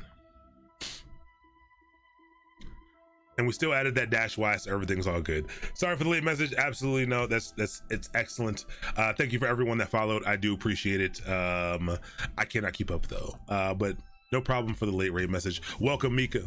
How you doing? The life is yours. How are you doing tonight? Alkin Munch. I love it. I love it. I do. So the build is going to take a little bit of time. Now, as you can see, this process starts to become a little bit cumbersome. You basically will, until you've installed it manually, I really throw this at people first, but until you've installed it manually, you're going to run into build issue after build issue. You have to, do what you think is right, solve the build issue, move on. There's going to be things that you forgot about. There's going to be packages that you assumed were installed that are not installed. There are going to be paradigms you're going to run into. This is part of the process, and that's why we're not just hopping into the right way to do it. I want you to see some of these things. Now look at this right here. It's actually asking for some input. I actually was not expecting this at all. Please select which geographic area in which you live. This is very weird. And actually, I'm surprised it didn't fail for this. I actually don't even know what package is causing this, but we'll just let it go. We will let it go. build Node.js from source. We may have to, or we can actually grab a Node.js. There's a lot of options here, and that's what I want to show you. You can, the optimization step is where we'll do some of that optimization. Windblow, we have a whole like, the optimization step is where we can do things like that. We may need to build it from source. We may find out that the base image that we're using is not a good one. We may find out that that like a lot of these things, and we can switch it up at that point. So it doesn't look like this is going to work. Maybe I should have typed in the US. I'm actually, what package is this? Going back to front end, redline, debconf. Oh, this is very interesting. Cannot determine run level, warning, stop action no longer supported. Very interesting. So here's what we'll stop that for a second, and we'll say, okay, that's really weird. You know, I don't understand what's happening here. We could install from source. Or this is a Node app. We could do that as well. So we could explore that. I'm trying to think of what the best option is here. Like I said, I have not gone through and done this, Dockerize this yet. I'm trying to think of the best option for time. And the Node.js, see, Node.js is going to be good because it's going to come with npm and everything. So there is a Node.js container, and these are some things you might want to look into. I don't think this is the default Node.js container, is it? Maybe just Node. There we go. I was like, oh, that does not look like an official container. So there's a Node.js one. And so we could do that as well. And so there's some other options here.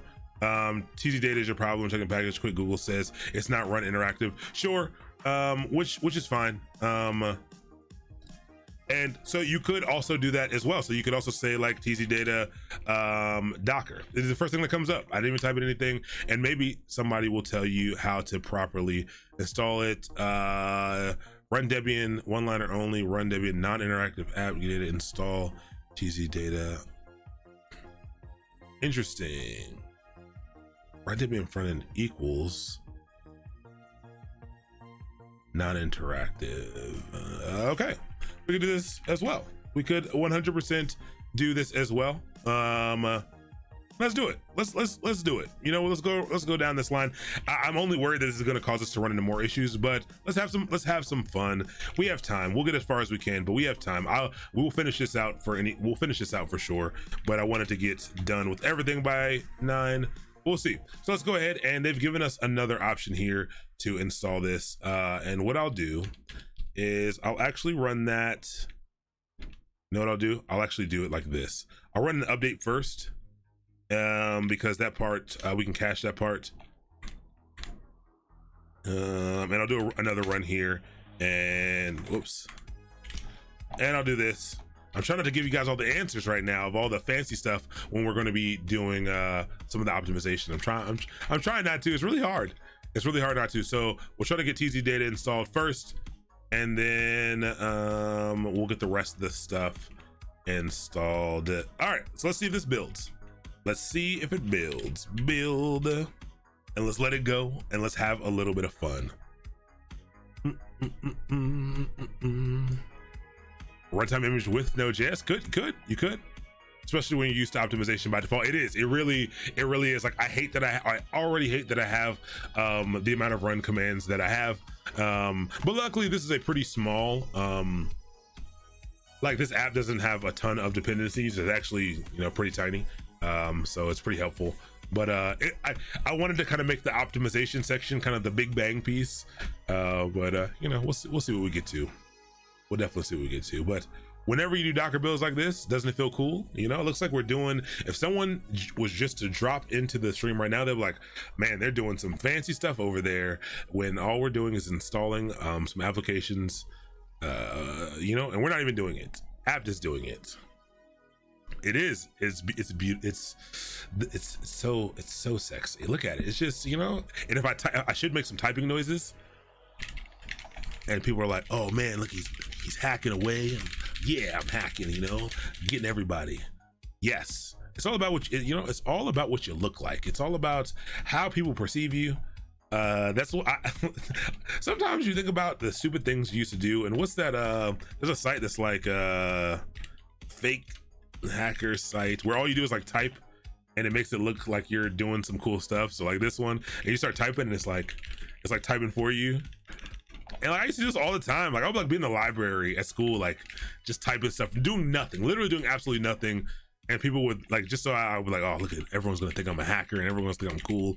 I don't even know. I didn't even know what I was looking at. I'm just like, it's green and black and it's stupid. It's so dumb. Like why?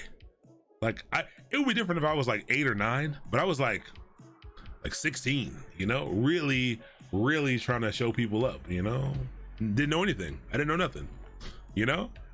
Yes, the CSI hacker man, for sure. Okay, come on. There we go. We're making it through. And so this is really good. We already discussed optimization a little bit, and see how long this is taking to run. This is why this is important. This is why, you know, Docker build time optimization, very important, because if you can help it, you don't want to be waiting around that long. And you know, this isn't really that long of a build time, but for us, just, you know, we have a limited amount of time here. It takes a long time. All right. So it ran. One thing we haven't done is, again, we have not configured that configuration file, but let's go ahead and try to run it again and just see what happens. Before, node wouldn't even start. And this time we do not get an error message. The container must have run successfully. And how can we confirm? I'm actually surprised it stayed up, first off, but okay. So wiki test is in fact running. Interesting. You know what we're gonna do? We're gonna stop this really quick. We're gonna stop Docker stop wiki underscore test. Why are we gonna stop it? And Docker rm wiki underscore test. I should have done a little cleanup flag for this. What? Oh, that's the image name. I'm tripping. What's the number here? 4C. And 4C. Okay, so I stopped and killed it. The only reason I'm going to rerun this is because this is a web application, and so let's go ahead and let's actually do the port mapping really quick. And so I'm simply going to map port 3000 because that's the port it's listening on, to port 3000. Let's just do it and see what happens. I'm actually surprised it stayed up. Very surprised it stayed up, actually. But okay, so now that that's there, let's go ahead and go to the actual website, the actual URL here. And let me give, I haven't given you guys this one. It's http://this:3000. I didn't mess that one up. No HTTPS. Again, watch your browser. If you're using Chrome, it might automatically throw an S in there, and we don't want an S in there. So let's paste this in. And oh, actually, I did not, let me open up port 3000 first off. Oh no, I did. Okay, so I opened up port 3000. That looks good, but nothing's running. Okay, refuse to connect. Okay, so if we take a look at this, port 3000 is out to port 3000.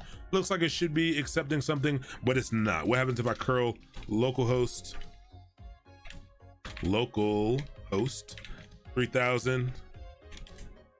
All right, connection refused. This keeps us consistent. So our application isn't really working, even though the container is up and we can check the logs or something, but I think we should just log in. And we do that with the exec command -it/bin/bash Docker exec. Oh, I didn't give it the container ID, and the container ID is 8 space. It's not running. Oh, did it die? Nice. So it actually did die. It just stayed up for a little bit and it actually died. This is great. And so this is because of the configuration. Remember, the configuration isn't there. So if I do Docker run wiki test, Docker run -d itd wiki test /bin/bash, and I do an exec, and I exec into 76. Cool. So I'm in the container right now. It's not actually running. It will fail. But if I look at the files here, config.yaml. It was config.example.yaml or something, but if we take a look at it, let's cat it. This might be long. Let's less config. Less is not even there. So cat config.yaml and let's see if we can find the information. Okay. Very interesting. Very, very interesting. I forgot I made it the default stuff. So like, this is actually fine. This is actually okay. This is nice. So we're actually gonna have to do a lot less work than I thought we were gonna have to do. But we're gonna learn a little bit more because we've kind of done some of the work. You would have to configure this. And so what you could do, one way that we could do this is this file right here. We could take this file and we could copy the whole thing. And what you could do is down in the build process. So right here where it's building, I could vim a config.yaml, and I could put some stuff in there. And what I could do is have the configuration file right here. And this is where the configuration lives. And then during the Docker build, I could do a copy. I could say, hey, after you run all this stuff, run a copy and copy config.yaml into the container here. So that's one way to do it. That is one way for me to get a configured version of this YAML in here. But it's already kind of configured how we want because we use the defaults. So that's nice, but it did in fact fail. So let's do a docker ps-a and let's see if we can see something. Let's do a docker, docker logs on the one that failed, that exited. And so 8D. And look, it says connecting to database, error, connection refused. It's trying to connect on localhost. So this is the same IP address as localhost. It's the 127.0.0.1. It's the same thing as localhost, and it's trying to connect on this port. The reason it's not connecting is simply because I don't actually have this port exposed, and I'm trying to connect via localhost. If I try to connect to Postgres or to this ID instead, it would work, but we're just gonna go ahead and expose that port. So what we're gonna do is we are going to docker stop 8B 6B. All right, and we're gonna rerun Postgres. So we're gonna pull up that same Postgres command, but the last thing we're gonna do is we are gonna port map port 5432 to port 5432. All right. What happened? Unable to find dash port 5432. Oh, I gave it a name. Let's docker rm post greasy. All right, so now if I look at this is running. I'm actually going to stop this one as well. I'm going to stop the wiki test one as well. Docker stop 76. Okay, so right now we have a Postgres container running. Now we are going to simply run our wiki test. Simply run our wiki test as normal. Port map it, just normal. And now we're gonna run it. We're gonna docker logs a9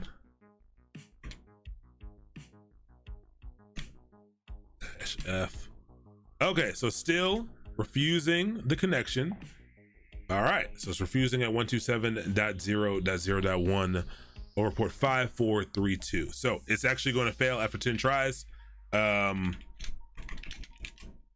PS 5432 out to 5432. Okay, let's just make sure we set all these right. So password is wiki.js rocks, wiki.js, and wiki for the DB. Let's make sure these are all the right things. wiki.js rocks, and wiki 5432, and localhost, Postgres password, Postgres DB, Postgres user. Let's just confirm. We're just confirming everything first. Confirm spelling for everything. confirm, make sure there's no typos, because I can't tell you how many times I've spent hours, if not days, looking for errors, and it was simply that. Postgres user, Postgres password. Okay, so I think we're good there. Need to use host to use localhost. Are you sure about that? Like I said, I don't really run normal Docker. Oh yes, because I'm usually running this. Yes, I'm usually running this with Compose, which we should do. But I can actually use the host if I want to use the host, and so that's how we'll do this. This is how we'll do it instead. Docker. Let's see. Stop. Let me see. Docker stop. Post greasy. Not a problem. This is not a problem at all. Docker stop post greasy. And Docker rm post greasy. All right, and so what we can redo is we can run it. So now we actually will need to copy this in, but we can give this a host name. So we can specify a host name for this instance, and because these containers are networked, we talk about networking, because there's a bridge network here, these containers can actually interact with each other over the host network. Over that bridge network. And so what we can do is we can give it a host. I think it's just host. I'll look up the paradigm, but it's just host, and I can call this maybe. I can call this I can actually call it post greasy if I want. And this will be the host name. But if I make this the host name, I will then need to update the configuration file to work. And so let's do that real quick.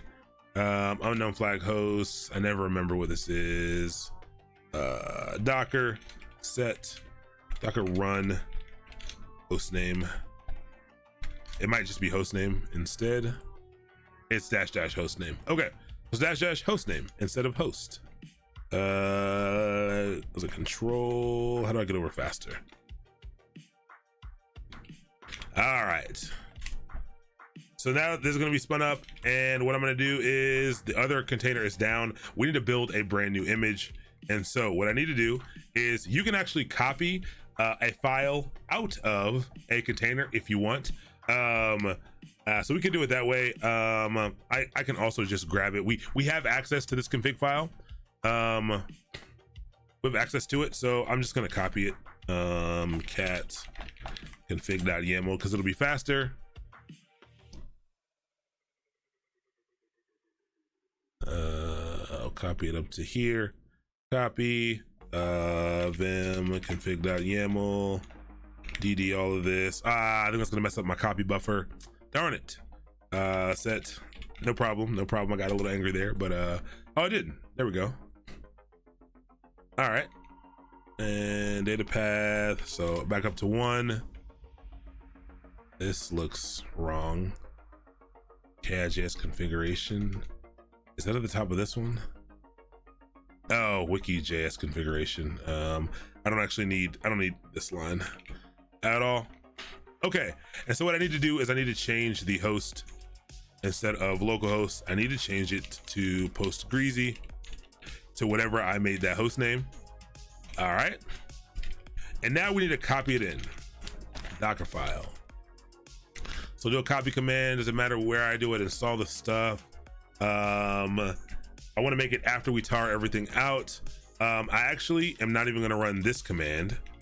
I am going to I'm going to rm this file. I'm going to remove the config sample, and then I'm going to copy config.yaml right here.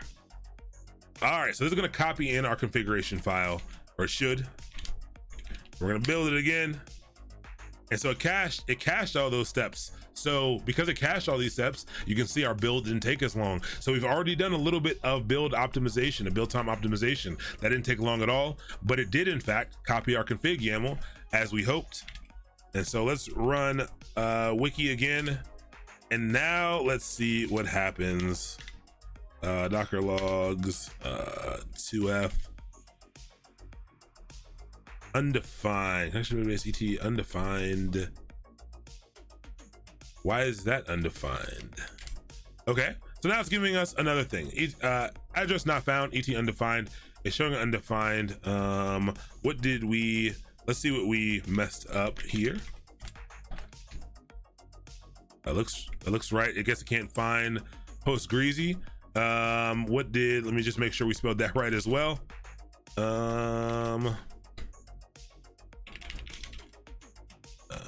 Post greasy, what did, interesting, they should be in the same network. Maybe they're not in the same network. Docker inspect 5.2. It should be just fine in EA006. Is that, it's a bridge network, so that's good. I could use host networking. I probably should just use host networking, or I should just use IP address. I can use the IP address. This is whack, but let's try this again. I'm trying not to add too many things in there. Like, I don't want to change networks and everything. Let's try without the host name, and let's try it with an IP address here. Make sure everything else looks good, and we'll rebuild. And after we build, we will run.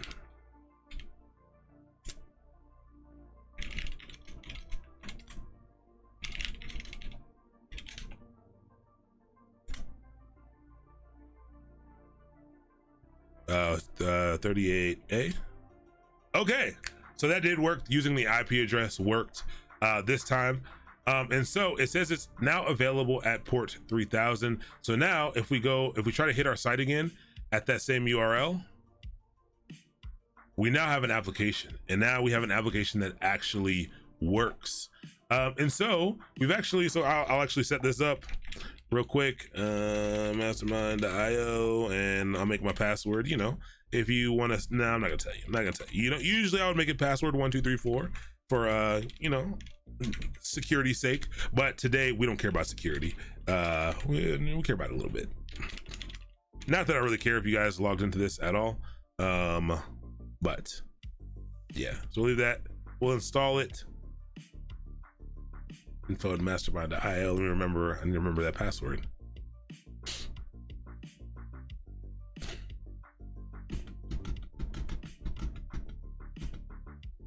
Okay. So, and we could do a logs-f so we can just see things as they're happening. But we have a running application, and so I can log into it.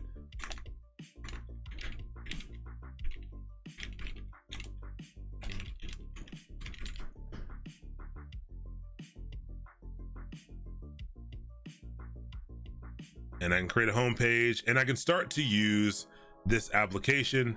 We can do some markdown formatting, and we can call this contained is the title. I don't really know what I'm doing. I've actually never used this, but our header, oh, it's nice. We have a little markdown editing here, and this is gonna say we did it. Content here. We worked really hard and we're able to Dockerize an application. Okay, so this is one way you can do it. I'm gonna create that, and it's gonna render. And now if you all hit this, like not logged in, it should give you a nice little page. May use link when you run Docker apps. So link is a deprecated feature. They want you to use networking as, like, they want you to use the networks instead. That's why it worked via IP address. It should have worked via hostname, and I'm really confused on why it did not work using hostname.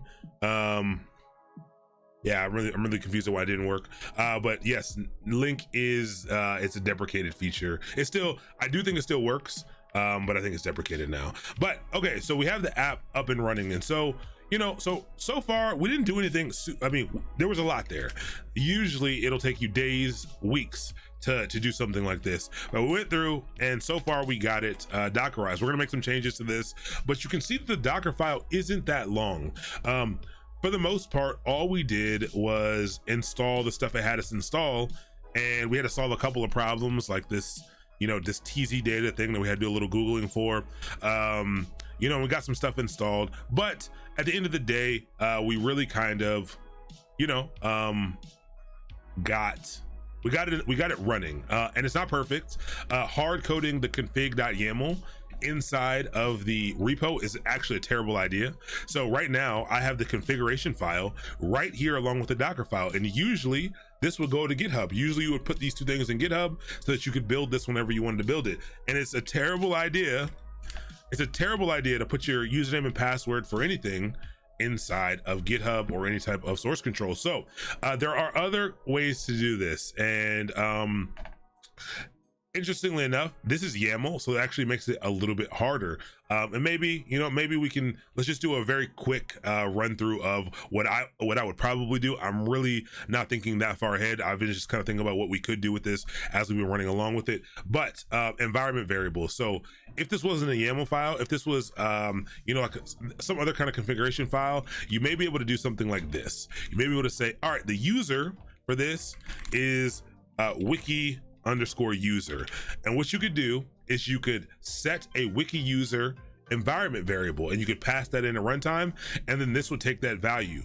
But environment variables do not work here. They do not work. They do not work here. And so what you could do instead, and I'm just trying to show you as much as possible, you could do that, but let's do this. Let's do _wiki user. I will do that. Wiki user password is going to be wiki password. Host is going to be wiki host, and DB is going to be wiki DB. Now, why would you want to change these? Again, maybe I'm running this in a production environment, a staging environment, a development environment. And so they're gonna have different backend databases with likely different host IP addresses, different usernames and different passwords. Maybe the same username, maybe the same database, but definitely different passwords. At least your production one should be different from all the other ones. But YAML can't take this by default. YAML will not see this as an environment variable. It'll just see it as this. So this is where your init scripts kind of come in. This is where entry point scripts kind of come in. And so let's go ahead and let's do that real quick. Let's just have a little fun with that. Let's see how you might do something like this. And this is where some of your Linux foo comes in. And so the way that we can do this is we can say, all right, we are going to start an entry point script. Usually people call it entry point.sh, and we're gonna do /bin/bash up here. And so last night, if you were on Waddle, we did a little bit of bash scripting, and so right now we will do a little bit more bash scripting. And so what our goal is before this application starts up, before we do anything, before this application starts up, we want to make sure that all of these, for this config.yaml, that all of these things get replaced with the proper values. Okay, so I want to make sure they get replaced with the proper values, and those proper values are actually going to be environment variables. So we want to replace those. And in Linux, one way that you can do that, one way that you can replace strings is using a tool called sed. And so I'll just do a quick sed here. And so what you can do is you can, this should be in the right directory. And what you can do is sed allows you to find strings and replace them. I'm trying to do this for memory. I haven't run a sed in a while. And so I'm gonna need 4 of these. Yank, actually, let's do the whole thing really quick. S, the thing, another S, and /G, close it, and the name of the file, what's the name of the file? Config.yaml. And so this is where, oh yes, environment substitute. I forgot about environment substitute. Environment substitute is great. It is another application that we have to install, which is completely fine. M substitute is excellent, and I learned about it. I've been surprised at how late it took me to learn about this. I learned about that relatively recently, like within the last year or so. Yes, environment substitute works well. Yeah, we could definitely do that as well. But let's have a little fun with sed real quick. But it's really good. I was actually really surprised about it. So we're gonna need a few of these. We're gonna need a few of these because we have a couple of different options that we're gonna be doing. So what's the first one? The first one is going to be we're looking for they're all wiki something, right? So wiki user, we're looking for wiki password, we're looking for wiki wiki host, is that what we called it? Wiki host, I think. And wiki db, I think is what we did. We can find out really quick.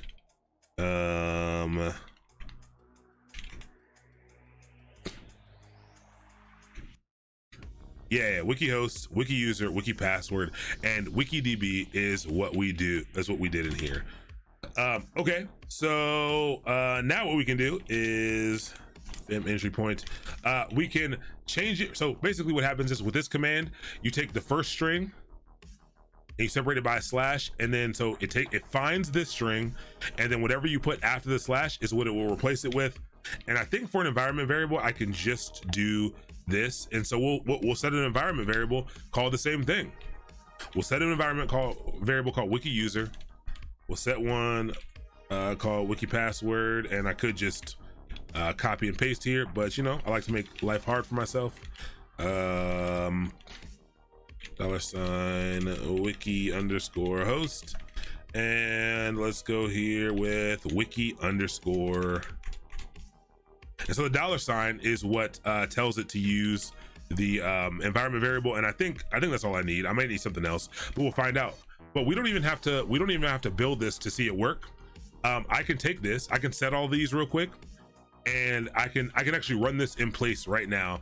But another thing needs to happen. Another thing needs to happen, just for time's sake. One more thing needs to happen. After all these happen, I need to still tell the container that it needs to still run the main node process. And so the way that you do that is, we looked at entry point scripts before. I think it's was it an eval 0, like $0 or something, I don't know. We'll look at it real quick. We'll look at one. I never remember. Let's see. So we're actually doing, we're doing contained programming with Dan. That is what we're doing right now. We're learning how to Dockerize existing kind of traditionally installed applications. And so if you look at literally any popular container or a container image, they'll have an entry point script, and hopefully docker entry point.sh. In the very last line, we talked about this when we talked about the command versus the entry point, and they'll have this exec command at the end, and I'm simply going to run this at the end. And what this is going to say do is, remember, when you have an entry point and a command, it's going to start at the entry point and it's going to append the commands as the next things, and this is going to tell it to go ahead and execute the remainder of the commands that are added on there. So this will allow it to actually run this first and then start up the next thing. But I'm actually going to delete this. I'm actually going to delete this because we're going to make, actually, you know what, I'm confident that this will work. And so we need to do two other pieces now. Now we need to modify our Docker file. So we made this new entry point, and so we need to first have an entry point. Configuration gets put there, and we'll do entry point. And our entry point will simply be, what was it called? Entry point.sh. But we'll also need to copy that in. So I could do it in the same thing up there as well. I can copy that in too, but I'll just, to be explicit really quick, I'll do copy entry point.sh here and chmod plus x entry point.sh. And let's just see what happens. We're kind of just running through this very fast and YOLOing things, and let's build. And that was very quick, again, because we've kind of already started to optimize our Docker build. So that's really, really nice. And if we do docker ps, let's do docker stop 38a.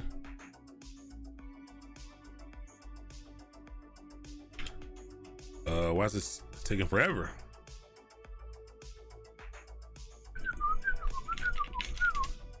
All right, so let's do it. Let's find that run command for wiki test again. And now, because we built a new wiki test image, it should deploy off of the newest wiki test. And again, we can docker logs that to make sure things are up and running the way that we want. Looks surprisingly good. Actually, that looks that might have been Postgres. No. Oh yeah. No. Hey, that looks surprisingly good. And so let's go to our stuff. Let's go to the actual site. Where were we looking at that at? We were looking at it here. And refresh it. Is it still working? It is in fact still working. And now let's confirm what happened, and we can talk about what happened. Let's log into that container. Let's exec into that -it /bin/bash. We take a look at that, and if we cat the config.yaml and we scroll up, oh no, this wait, because we never actually. No, this is not right. This is not right. Because we never set the environment variables. So I'm surprised that's actually running. I don't know what happened, but we need to update our run command for we need to update our run command for the wiki thing. But I wonder why it's working.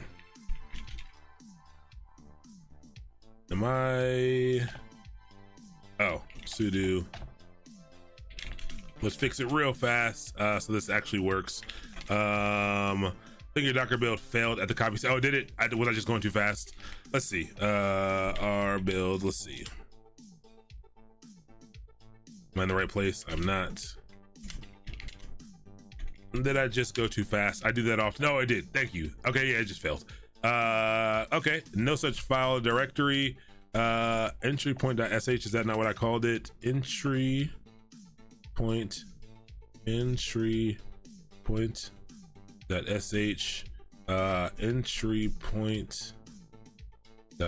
What's happening here?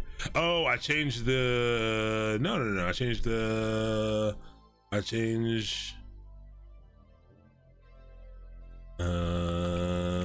don't know. Let's see here. Docker file, copy command need to run. Let's see. Copy command need to run. Oh, could the and. Yes, thank you. Yep, gotcha. There we go. Yep. Thank you very much. See, when you're rushing, you miss little things. So the reason that didn't work is because the copy command does not run any Linux commands, and I tried to copy something in, and then I tried to run a Linux command on top of that, and so I need to copy it first, then run it. Thank you. I was like, I don't know what you're talking about. You're not making any sense to me, but it does make sense. All right, so it did build, and so now all that we need to do, not all that we need to do, but the run command, we need to now add in a bunch of environment variables here. So we need to add in wiki host. I actually don't know any of these. I don't know the answer to the Docker inspect. I should have saved these somewhere. Inspect. Darn it. See, Docker inspect. What did I call that? Post greasy. Okay, so this is the only one. I think all the rest of them I can get from the other one. So we need to run that run command real quick, and we need to do a -e for wiki host, and we need to set that to this, a -e for wiki db, and wiki db equals just wiki, This is why you can already start to see why Docker Compose is great. If we have more time, I would Docker Compose this. But we can push this up to GitHub and you can try it out yourself. You can try to Docker Compose this yourself. So DB is WikiDB, because Docker Compose is a much better option for this. But I was trying to go through things in order of how you would probably do them. Host DB user equals wiki.js, I believe. Yeah, wiki.js, and password is wiki.js rocks. So -e wiki password equals wiki.js rocks. All right, and so you run it. Already allocated. Is there one still running? Docker stop 2c. Yeah, this makes me really appreciate Docker Compose files. Yes. Docker Compose files, exactly. I never really use the run command either anymore because of this. Really annoying. So that failed immediately. Docker ps, actually I can see the thing there, so we can do Docker logs bf entry point sh. Oh, okay. Let me it doesn't know. Well, the workdir should tell me we're in /wiki. The entry point should be in workdir. Do I need to let's see, entry point script not found. Let's see.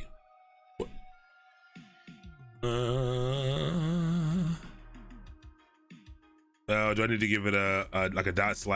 That's whack. It's not that whack, but I just, in my mind, I just don't feel like doing it. If you're intending to copy through // current working directory, I think it's better to specify current path to working directory. That's fine. I can give it the full path as well. I can give it /app/wiki /entry point. All right, build. And we can kind of log in and confirm to see where it is, but I can just test. All right, let's see if that ran. No, it didn't. Docker, it's probably the same error. Docker logs E0. Oh, it has nothing came out of that.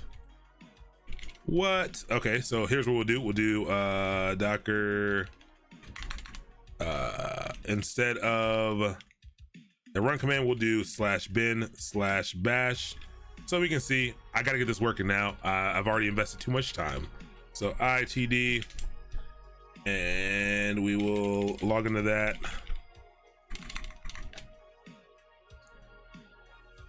What is Doc? Oh, I have two D's here. Why isn't that staying up for me? I think there's a typo before you had. Yeah, there was a typo there, but I have stopped that. But it's not giving me 25 minutes ago, 18 seconds ago. MRank swirls, wiki test. Let's see, 5D. It's not entry point file, it's just evaling a command. Are you passing in a command to run? I am. So entry point is not, the entry was not just evaling a command. Our entry point is running some seds, and then it is execing the CMD. So basically this is getting run, and then that last statement should be running what the remainder of what's in here. Should be, maybe I can change my entry point to be like this, -d earlier. So I see one. Am I doing, I only have one in there now. I can't even get it to run as bin bash. It seems really weird to me. Let me put it up there. after run. Yeah, I feel you. I feel you. There's a D up there. I do want the D there because grow up. I want the D there because I want it to. I can undetach it, I guess, but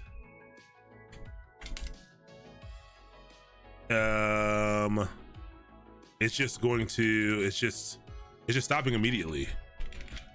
I'm very interested to see what is happening. And it's not even giving me any. Okay, so it's running -c app wiki.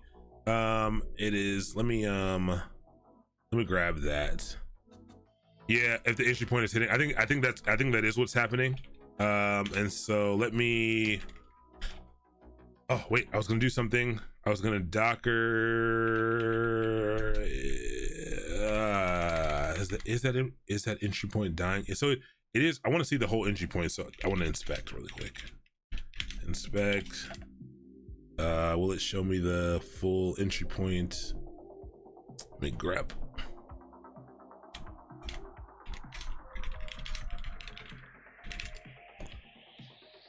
Okay. Yeah, I wonder if that is rewrite -- entry point. What do you mean rewrite -- entry point? Not sure what you mean there. Like rewrite. Yeah, I'm not sure what you mean. In the run. Oh, you can do that. Like I said, I don't usually use run. Can I add can you like specify entry point in the run? I can specify the CMD, like the override. I can specify the override, but or maybe that's the problem. Maybe if I specify. Yeah, check this out. What if I do this? Instead of bin bash here, what if I node server it, and so it overrides that. Okay, I thought that would work. On the run -- entry point, I don't know what that is. Let's see, Docker run entry point. Oh, -- entry point. Okay, I will try that, but it seems like it's actually running though. Image tag arg. Okay, let's try that out. Where is the entry point? /app. That should be where it is. I made app, and then this made a /wiki. So app wiki, and they override it here. Actually, let me just also. I'm pretty sure I can specify it the same way I specify the CMD. Maybe that's a little bit better. I'm gonna just build for fun, and I'm also going to override in the run. Didn't know you could do that. -- entry point. Is it entry point equals, or is it entry point colon? I mean not colon. Quotes. /app /wiki /entry point .sh.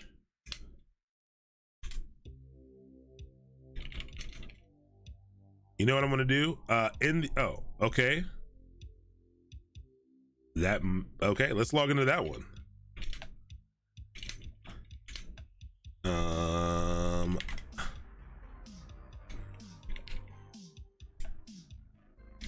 All right, so cat config.yaml, and so let's see if our config.yaml. Check this out. Our config.yaml got the new stuff. So it looks like the entry point did work fine. It did get the new stuff. And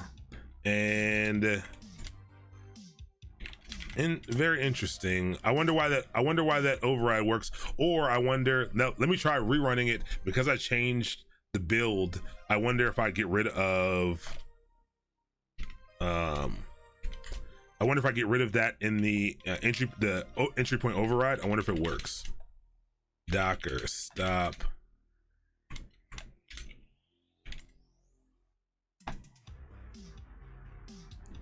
Takes a long time to stop that container. But really what we're trying to do here, we're running through a lot of stuff all at once. But this is the part that I talk about was the protein in the potatoes, is figuring out how to properly configure your container using this combination of variables and scripts to kind of handle things during runtime. So handling things at startup, setting proper values at startup, getting things, you know, moved around the place that they need to be, are all things you're going to have to handle. And let's remove this.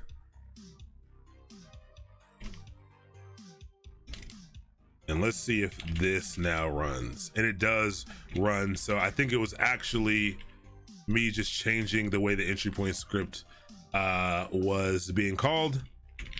And Docker exec 68. Actually, let's make sure it's still up now.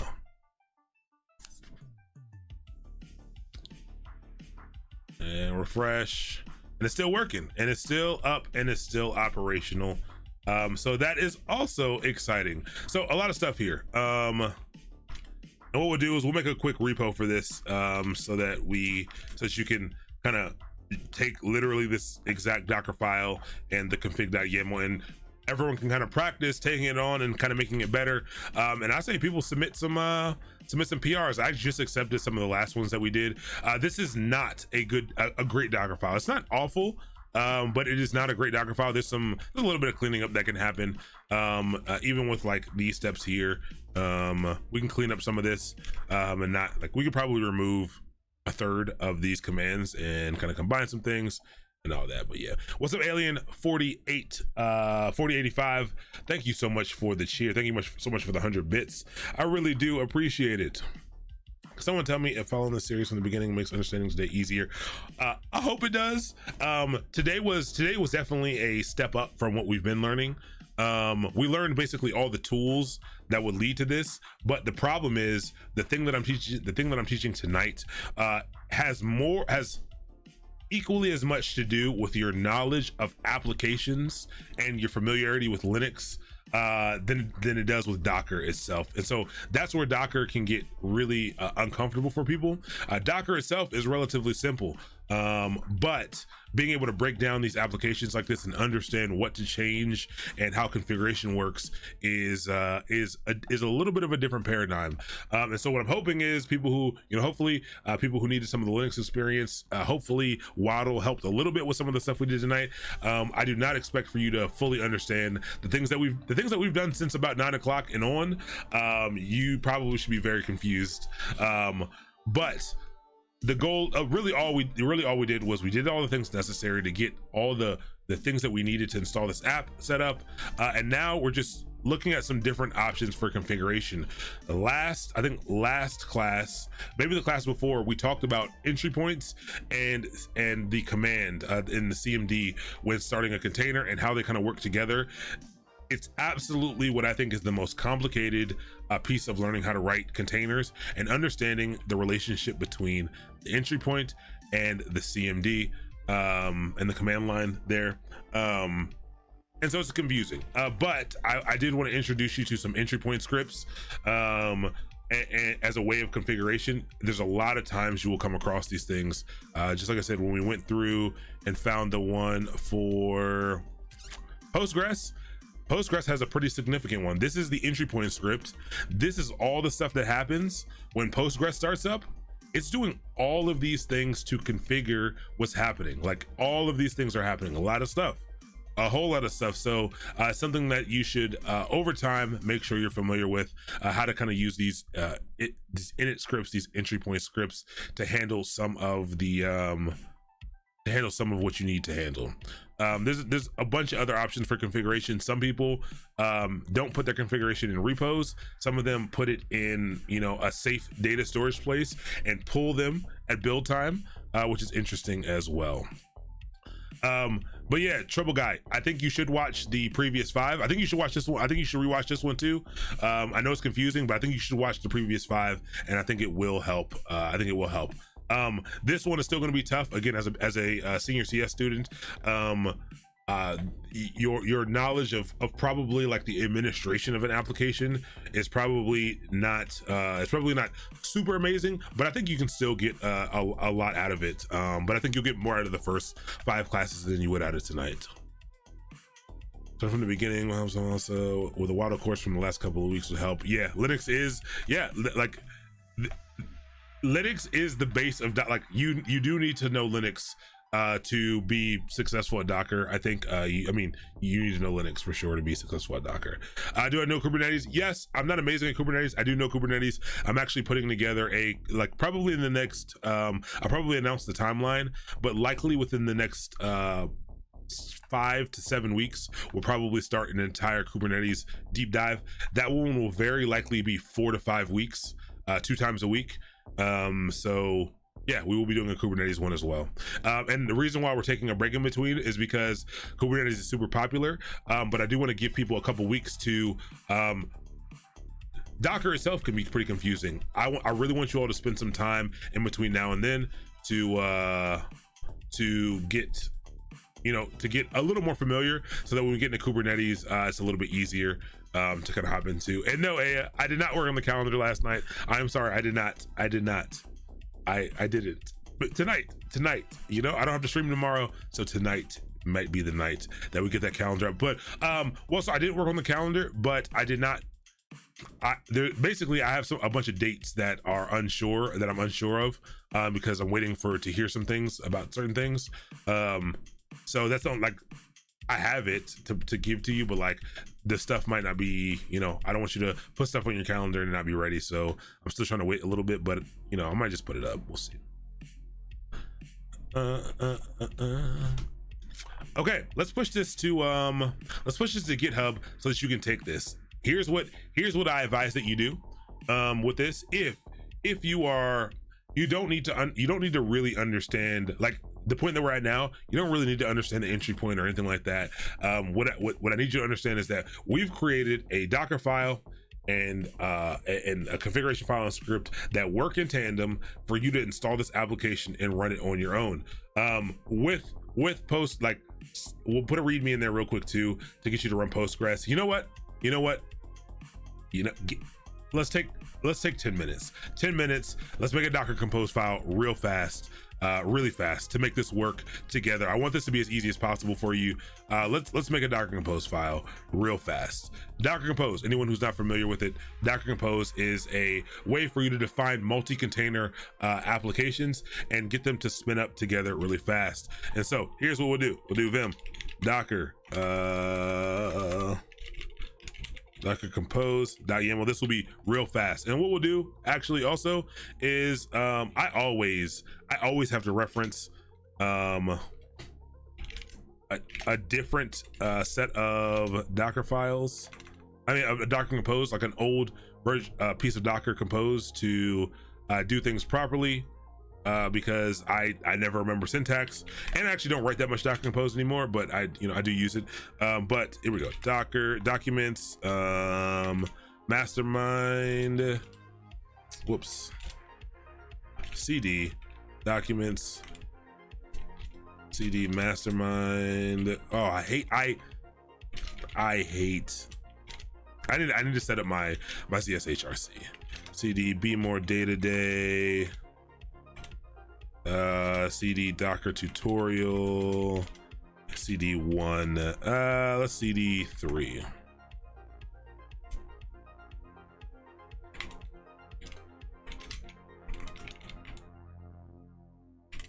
Okay, real fast. Here we'll just take this. This is all I need, really. This is actually not going to, it's not gonna let me copy from here. Cat. You know what? Did we not do? All right, that's fine. Let's go into, is that 4? What did I CD into? Why did it only? Cat Docker Compose. I got one thing in there. Seems really weird to me, but we'll take that. We'll set paste. All right, here we go. Watch this. real fast version services build dot. So this has a Docker file. It's going to build from right here. The service name, what's the service name going to be? The service name is going to be service name is, what are we doing? I keep forgetting what we're doing. What are we doing?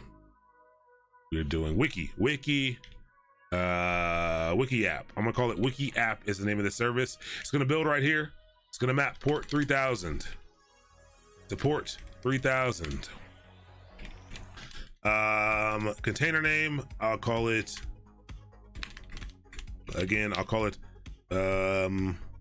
wiki front end as the container name. Okay, it needs a couple of other things real fast. It needs a couple of other things. How long has it been Docker? I thought it was Linux. Steven, it's been for the past 3 weeks. Monday and Wednesday has been Linux, and Tuesday and Thursday has been Docker. Yep, for the past 3 weeks. All right, so we also need to give it, so build ports. I think it's environment, to set up some environment variables. I cannot spell environment. I always have to Google this as well. Again, this is why I tell you not to worry about syntax. Just know what to do. If you know the concept, if you understand what you're supposed to do, you can always just Google it. So Docker compose environment variables. So real quick, so just environment dash is for the, okay, I should have known that because that's how the array is done here. And the first one is going to be wiki host. Think you'll ever get into teaching the IP tables and proxy chains? I don't know. Probably not. To be honest, I doubt it. I highly doubt it. Maybe IP tables, probably. Yeah, IP tables most likely. Because there is going to be a more in-depth Linux course. The one, so IP tables, I'm sure will come up. Maybe proxy chains. I don't know. Yeah, no, 100%. You can help out in front of the scenes as well if you'd like. We could set up a what's it called? A Stream Ninja or whatever. People keep telling me about it. I've seen people use it. If you wanted to be in front of the scenes as well, I have no problem with that. None at all. Seriously, none at all. So we need wiki host, and oh, cool. Seriously, everyone reach out to me on LinkedIn. I've really been sucky at getting everything together. I'm getting better. I'm spending the time getting all of my communications in order. Just reach out twice, reach out 3 times. I will definitely get back to you. So we need wiki host, and for now we'll set wiki host is going to be equal to Dockerizing, because we are going to call it that. We need, why is this, it did the indentations real weird. Wiki host wikidb equals was it just wiki? I should just copy and paste all these lines. Wiki user, I think it's just user, and that was wiki.js, right? And wiki, what's the last one? Wiki password. Wiki password was wiki.js rocks. I think this is good because I can steal all this for the next section. And so this is the first thing. Oh, this is gross. I'm gonna take all of this real quick and I'm gonna yank it and paste it because the indentation is wrong. And I don't feel like fixing it in this Vim that doesn't have all my stuff. So this one's gonna be called Dockerizing. This is the Postgres database, and it's going to be what's that thing called? Image, and the image is going to be Postgres latest. I think it's just called Postgres. Yep. Let's steal this. Actually, is it just because it's too large? Yeah, it's just called Postgres. No problem. So we'll do Postgres latest ports here are 5432. Ports here are 5432. We'll call this container name post greasy as well, just because that's exciting. And it needs the same environment variables. And I think that's all I need. I think this is all I need to make it work. All right, so we're gonna find out real fast. Docker stop $ docker ps -q. I'm gonna stop all the containers and I'm gonna remove all the containers. I'm starting out here. This is great. Dope. What's up, Dre DevOps? How you doing? And so I'm gonna remove all these as well. -aq. I'm gonna get all these old containers off of here. There's a ton, as you can see. We're all clean. Everything's all cleaned up. And we have a Docker Compose file in here now. We just wrote it. We wrote it on the fly. I'm gonna venture out and say this is gonna work first try. Just to confirm, if you try to load up the app is now broken because there are no containers running. It is broken. But if we run a Docker Compose up -d, we don't have Docker Compose. Not a problem. Docker Compose installation is real simple. Install. It's simply a it's a one-liner. It's a one-line curl command. Where install? No, I don't want to install Docker for Docker desktop. I want to install Compose. There we go. Installation on Linux. One-liner.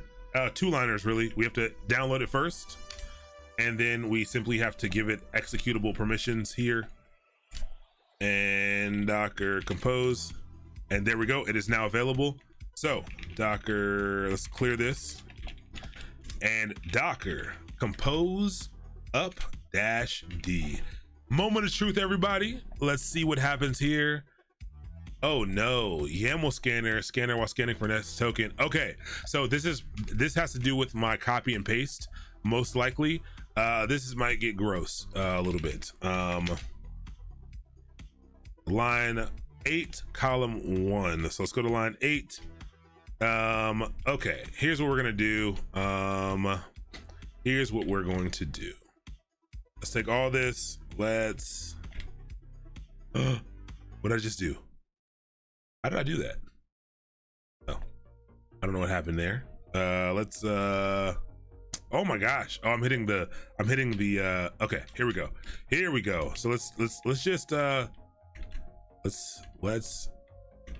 let's get everything on the, here's what we're gonna do. We're gonna get everything on the same page. Control V. I'm trying to put my Vim skills to the test and get, okay, so here we go. So everything that's supposed to be over 1, I'm gonna take everything here all over. I'm gonna take it all over 1, and I'm gonna take everything else again.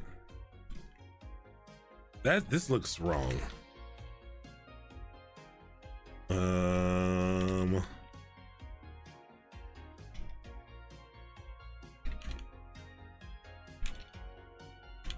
This looks worse. This looks much worse. This looks way worse. Version must be mapping, not a string. What? You know what I'm gonna do? You know what I'm gonna do? We're gonna make this, we're gonna make this easy. We're gonna make this much easier. There should be, I'm pretty sure there should be codes for this, but maybe not. Maybe you're right. Maybe it shouldn't be, but that just seems weird to me. Version must be mapping. Here we go. I'm gonna take this because I do think there's a little more to this problem than oh, lowercase. Oh, I have a capital V. Maybe that's the problem. Maybe it's maybe you need a lowercase v And I bet you this needs to be back in quotes, but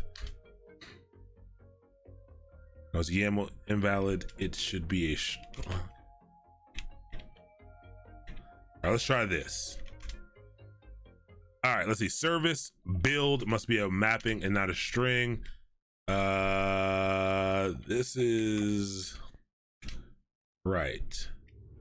Here, 1 second. Here's what we're gonna do. We're gonna make this. We're doing this the hard way. Cat, Docker compose. We're gonna finish this. We're gonna finish this right now because we're so close.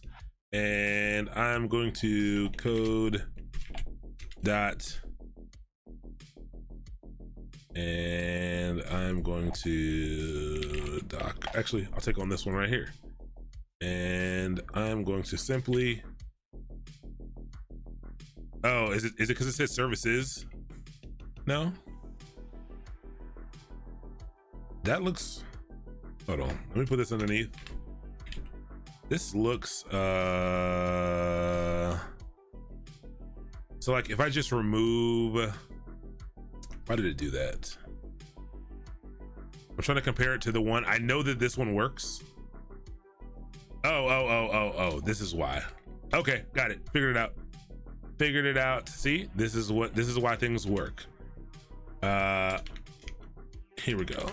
Unindent 3. I just have to keep it consistent. I think that'll do it. I think that'll do it. Won't it do it? Yes, it will. Okay. All right. So here we go. It worked. Sometimes you just gotta, do a little work, and our app is running, but our database isn't running. Docker compose ps-a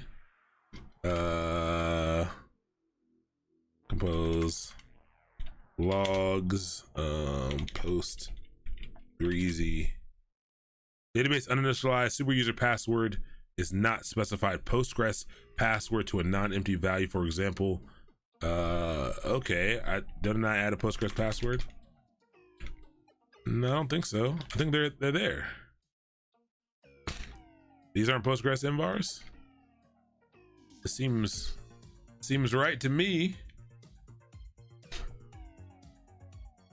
Wiki. Oh, yes. Thank you. It's all wiki instead of post. Perfect. All right, so I want to do a mass find and replace. I wonder if you can do can you do? I'm asking. Well, let's see. Let's just find out real quick. If I highlight these, and then from here, can I go into command mode and then do slash s slash percent? What is it? Slash percent s. Actually, I'm not gonna do it this way because I'm gonna mess it up, and I'm gonna mess up everything, and I don't want to mess up everything. It is just Postgres, and I never remember how to do multi-line editing, but let's just, my Vimfoo is just not there yet. It's just not there, but we'll get there. Postgres, and thank you for calling that out. Back. So can you? But I don't highlight. Yeah, so I don't usually highlight a Vim either. But I wonder if I can do that in. Yeah, it's just like the sed command we ran. I wonder if you can. I wonder if you can do it only on highlighted ones, because that would have messed up these as well. Let's see. And now let's Docker compose down. And let's up. Docker compose ps. Oh baby. Let's check this out. Let's see if it's running. Remember, we refreshed and it wasn't working, and now it is working. Wait, I don't want to install. Oh yeah, I have to install it because this is a brand new thing, but that's great. And so we're not persisting any data, unfortunately. I'll leave that up to you. I will push this to GitHub now for all of us to work with, but it is alive and it is ready using Docker Compose. But you can also see that if you start to understand these things, you can put together some things really fast. Like again, we didn't really know how to use this application. Docker Compose, you're able to put it together really fast. Once you, again, worry about understanding the concepts of what we're doing rather than memorizing the syntax. I never remember the syntax at all, and I'll just Google it. But let's go ahead and throw this in GitHub. Let's go ahead and create a repo real fast so that you can grab it. You can take this, you can actually run this app for yourself if you want. And what are we gonna call this? Let's call this contained wiki.js. wiki.js Docker. That's what we'll call this. Contained wiki.js Docker. Dockerized app, wiki.js app for contained episode 6. Sure, public. We should put a readme in there, but maybe I'll do that later.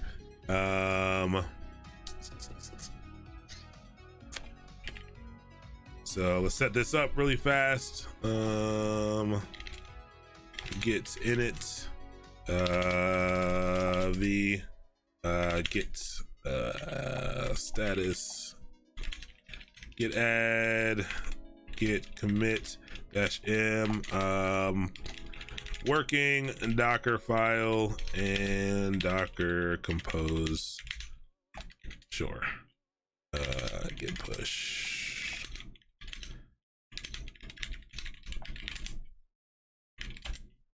I don't have rights. I don't have rights to this. Did I do the SSH instead of HTTPS? I probably did. And yes, I did. Let's switch it up. Whack. Now I'm gonna have to vim.git config. What's this? Delete to the end of the line. Yeah, there we go. Paste. Oh, undo. ZZ. Git push. Mastermind IO. Does get remote remove. Okay. Get remote. That's a good one. I know about get remote remove. I never remember to do it, because when you rerun the get remote add command, it's like, hey, there's already something here. So yes, get remote remove works. I gotta commit that to my memory. I'm still in a bad I have so many like muscle memory habits, like my brain automatically switches to something when it shouldn't. So now that is in GitHub. If you want to grab this, you can simply, we learned about Docker Compose, you can clone this repo. So you can grab this, you can click the little button here, and on your desktop you can do git clone, paste this in, and you can literally run Docker Compose up and it will run. I'll show you this on my local machine. So I do not have any of this installed on my local box. I'll do this and I will simply do a git. Actually, let me move into another directory in the mastermind. And I will git clone this. All right, I cloned it. What is this called? It's called container wiki.js. I really hate this. There we go. And I'll simply do Docker compose up -d, and it will build the container for me, and it will download Postgres for me, and it will run. So you can do this on your own. This is why Docker is great. Everything that we just did, I was able to just download this little bit of code and I can run the same thing locally from my computer. Anywhere there's Docker, anywhere you have Docker of the same version or greater, you should be able to just hop right in and do exactly this. We'll let it go. Yeah. All right, Beck, thank you so much for, I'll check that LinkedIn connection. I accept everybody. But dope. I appreciate that. Thanks for tuning in. Thanks for all of the great, you had a lot of great input tonight. I do really appreciate it. Thanks for coming through. Hope to see you next time. But yeah, I'm getting off right after this build. I just want to make sure that this works, is in a working condition, so that people can play around with it.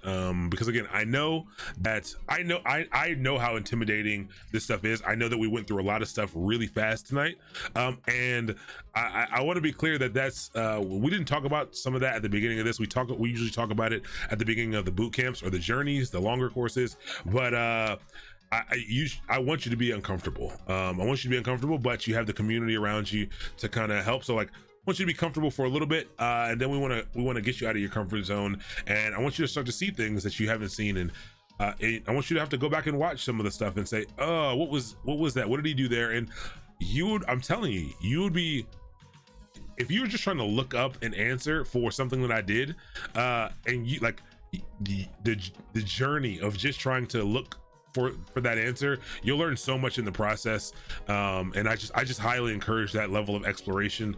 I think in the beginning, like you're so worried about just getting the right answer, and you know, there's a lot to be learned in that, and being confused in that exploration phase, that really pays dividends as you get down the line.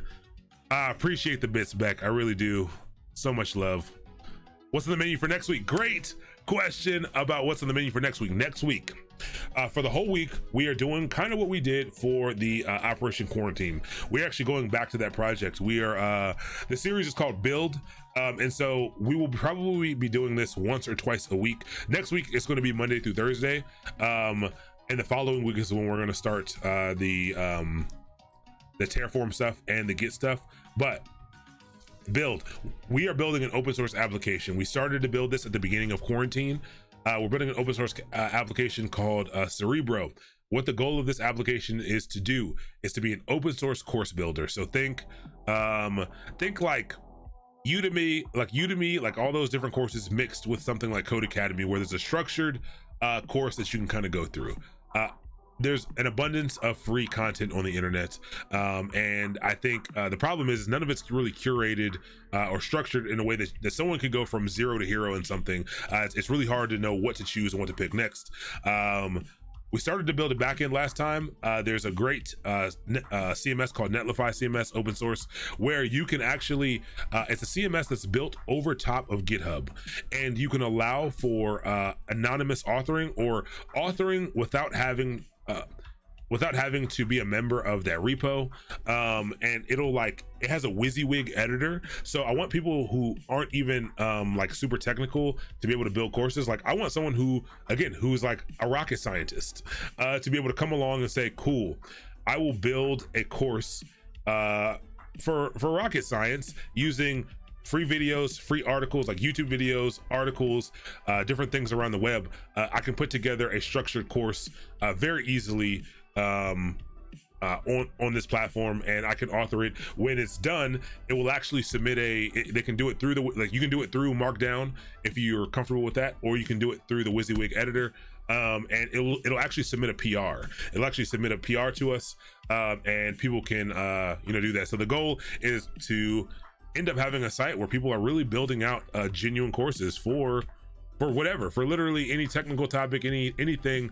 People can kind of come in and build these open source courses that people can come along and follow and log in and follow their progress and everything. So we're getting back into that project. We won't always be working on that exact project. We'll start to put into practice a lot of things, but we're going to start building real tools as a part of the things that we do here. And so next week we're kind of going to just dive into that so we can like learn how that works, like learn how we can do that properly, and we'll learn a lot through that process. Everyone can participate. So yeah, we'll be building that next week and kind of designing it and figuring out what to do, what the path forward is going to be. And then the following week we'll have 3 weeks of Terraform, just like this one, and it'll only be 2 weeks of Git. So it'll only be 2 weeks of Git, 4 classes of Git, 6 classes of Terraform, and then there's a few other, depending on what the information I'm waiting on, there's like 4 or 5 other options, but most likely at the end of that 3-week one, pipelines will start back up. That's the DevOps and SRE course, as well as the second level of Decoded, so the software engineering one. So yeah, Alan, absolutely, thank you so much. I appreciate the kind words. Noor, thank you so much. Ever consider going through hacking CTFs? Yes, because it is an area that I'm super unfamiliar with, and I think it will be very fun. I think it'll be very fun to learn about it, and you all to learn about it with me, and maybe someone to come help teach me about it, and so that we can kind of hop in. There's been so many of them, and I've never participated. You know what? If we get a little bored next week, maybe we figure some stuff out too fast, and I don't know, maybe that's something we can do next week as well. Maybe we can start to dive into that. I wouldn't be able to teach on it, but I would love to learn about it on stream and participate and have some fun and see what I could do. That's pretty cool. Definitely cool. The difference using Containerd as your container engine for Kubernetes versus Docker. Great question. So Kubernetes allows for any number, not any number, but it allows for a number of container engines. There are some caveats between the container engines that you decide to go with. There are some implications. There are some things, because not all of those container engines are Docker file compatible. So the way that you build your container might be one problem. But the setup of some of them is different as well. Yes, there are differences between them, but for the most part, so far, at least I've only used a couple of different container engines for the backend, and it wasn't that much different, but yes, there is a difference. Containerd specifically, I'm not sure. I'm not sure if Containerd specifically is different from Docker. I just know that there are differences in the container engines that you use with Kubernetes. MMO game server CTF. I'm all the way in for server CTF. I heard someone say Containerd is just better. I've heard that as well. I have heard that a number of times. I've heard a lot of people claim a lot of container engines are better than Docker. Again, Docker is just the popular one. Popular does not mean the best. They probably are better. Just how I feel like Kubernetes is not the answer. But even though it's what everyone chooses is the answer. Yeah, Containerd probably is better. Maybe something we can check out. I have no idea. Inline proxy inject command. Oh man, I mean the inject commands. Let's whoa, what did I hit? I hit a button. Oh well, I don't know what just happened. But yeah, we can definitely try that out. That's very interesting. I'm very interested into diving in to things that I don't know. Once I'm full time, like September 19th is when I'm kind of I'm free from my current obligations, and I will be really exploring a lot of these things as well. And I'm a hacker for a living. How do you interact with people? Know what to do for in-game group stuff? No idea. A YouTube resource for this stuff. Perfect. Excellent. Live overflow CTF. This is phenomenal. I'm actually going to see. I was gonna make sure I have my my calendar up, but you've given me a reason to watch YouTube more than I already do. So thank you.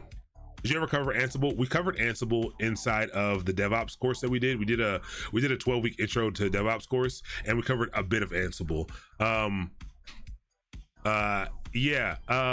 We can so if we do a I absolutely think we're going to do some type of excursion on a configuration management tool.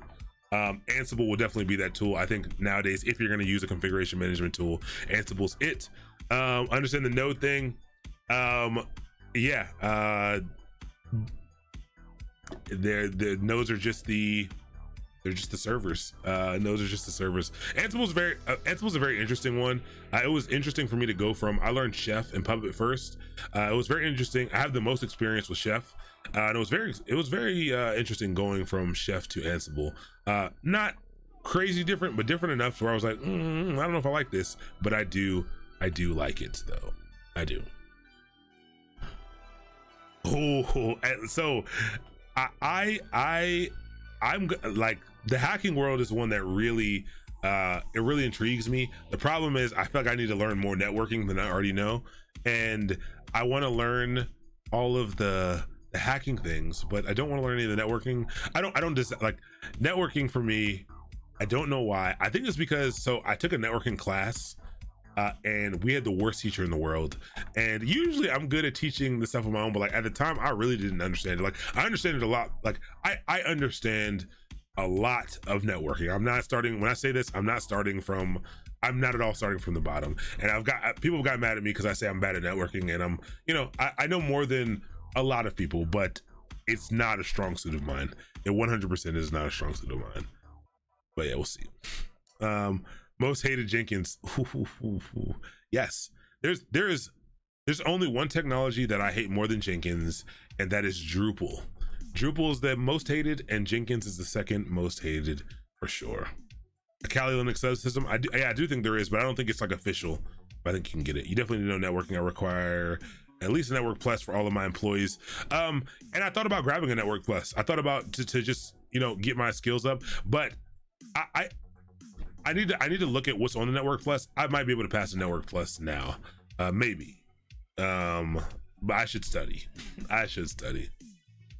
But we'll try that out. But we are literally an hour over. First, I want to thank everyone for taking the time to stay and to have a little bit of fun. And just work through the problem. We went really fast.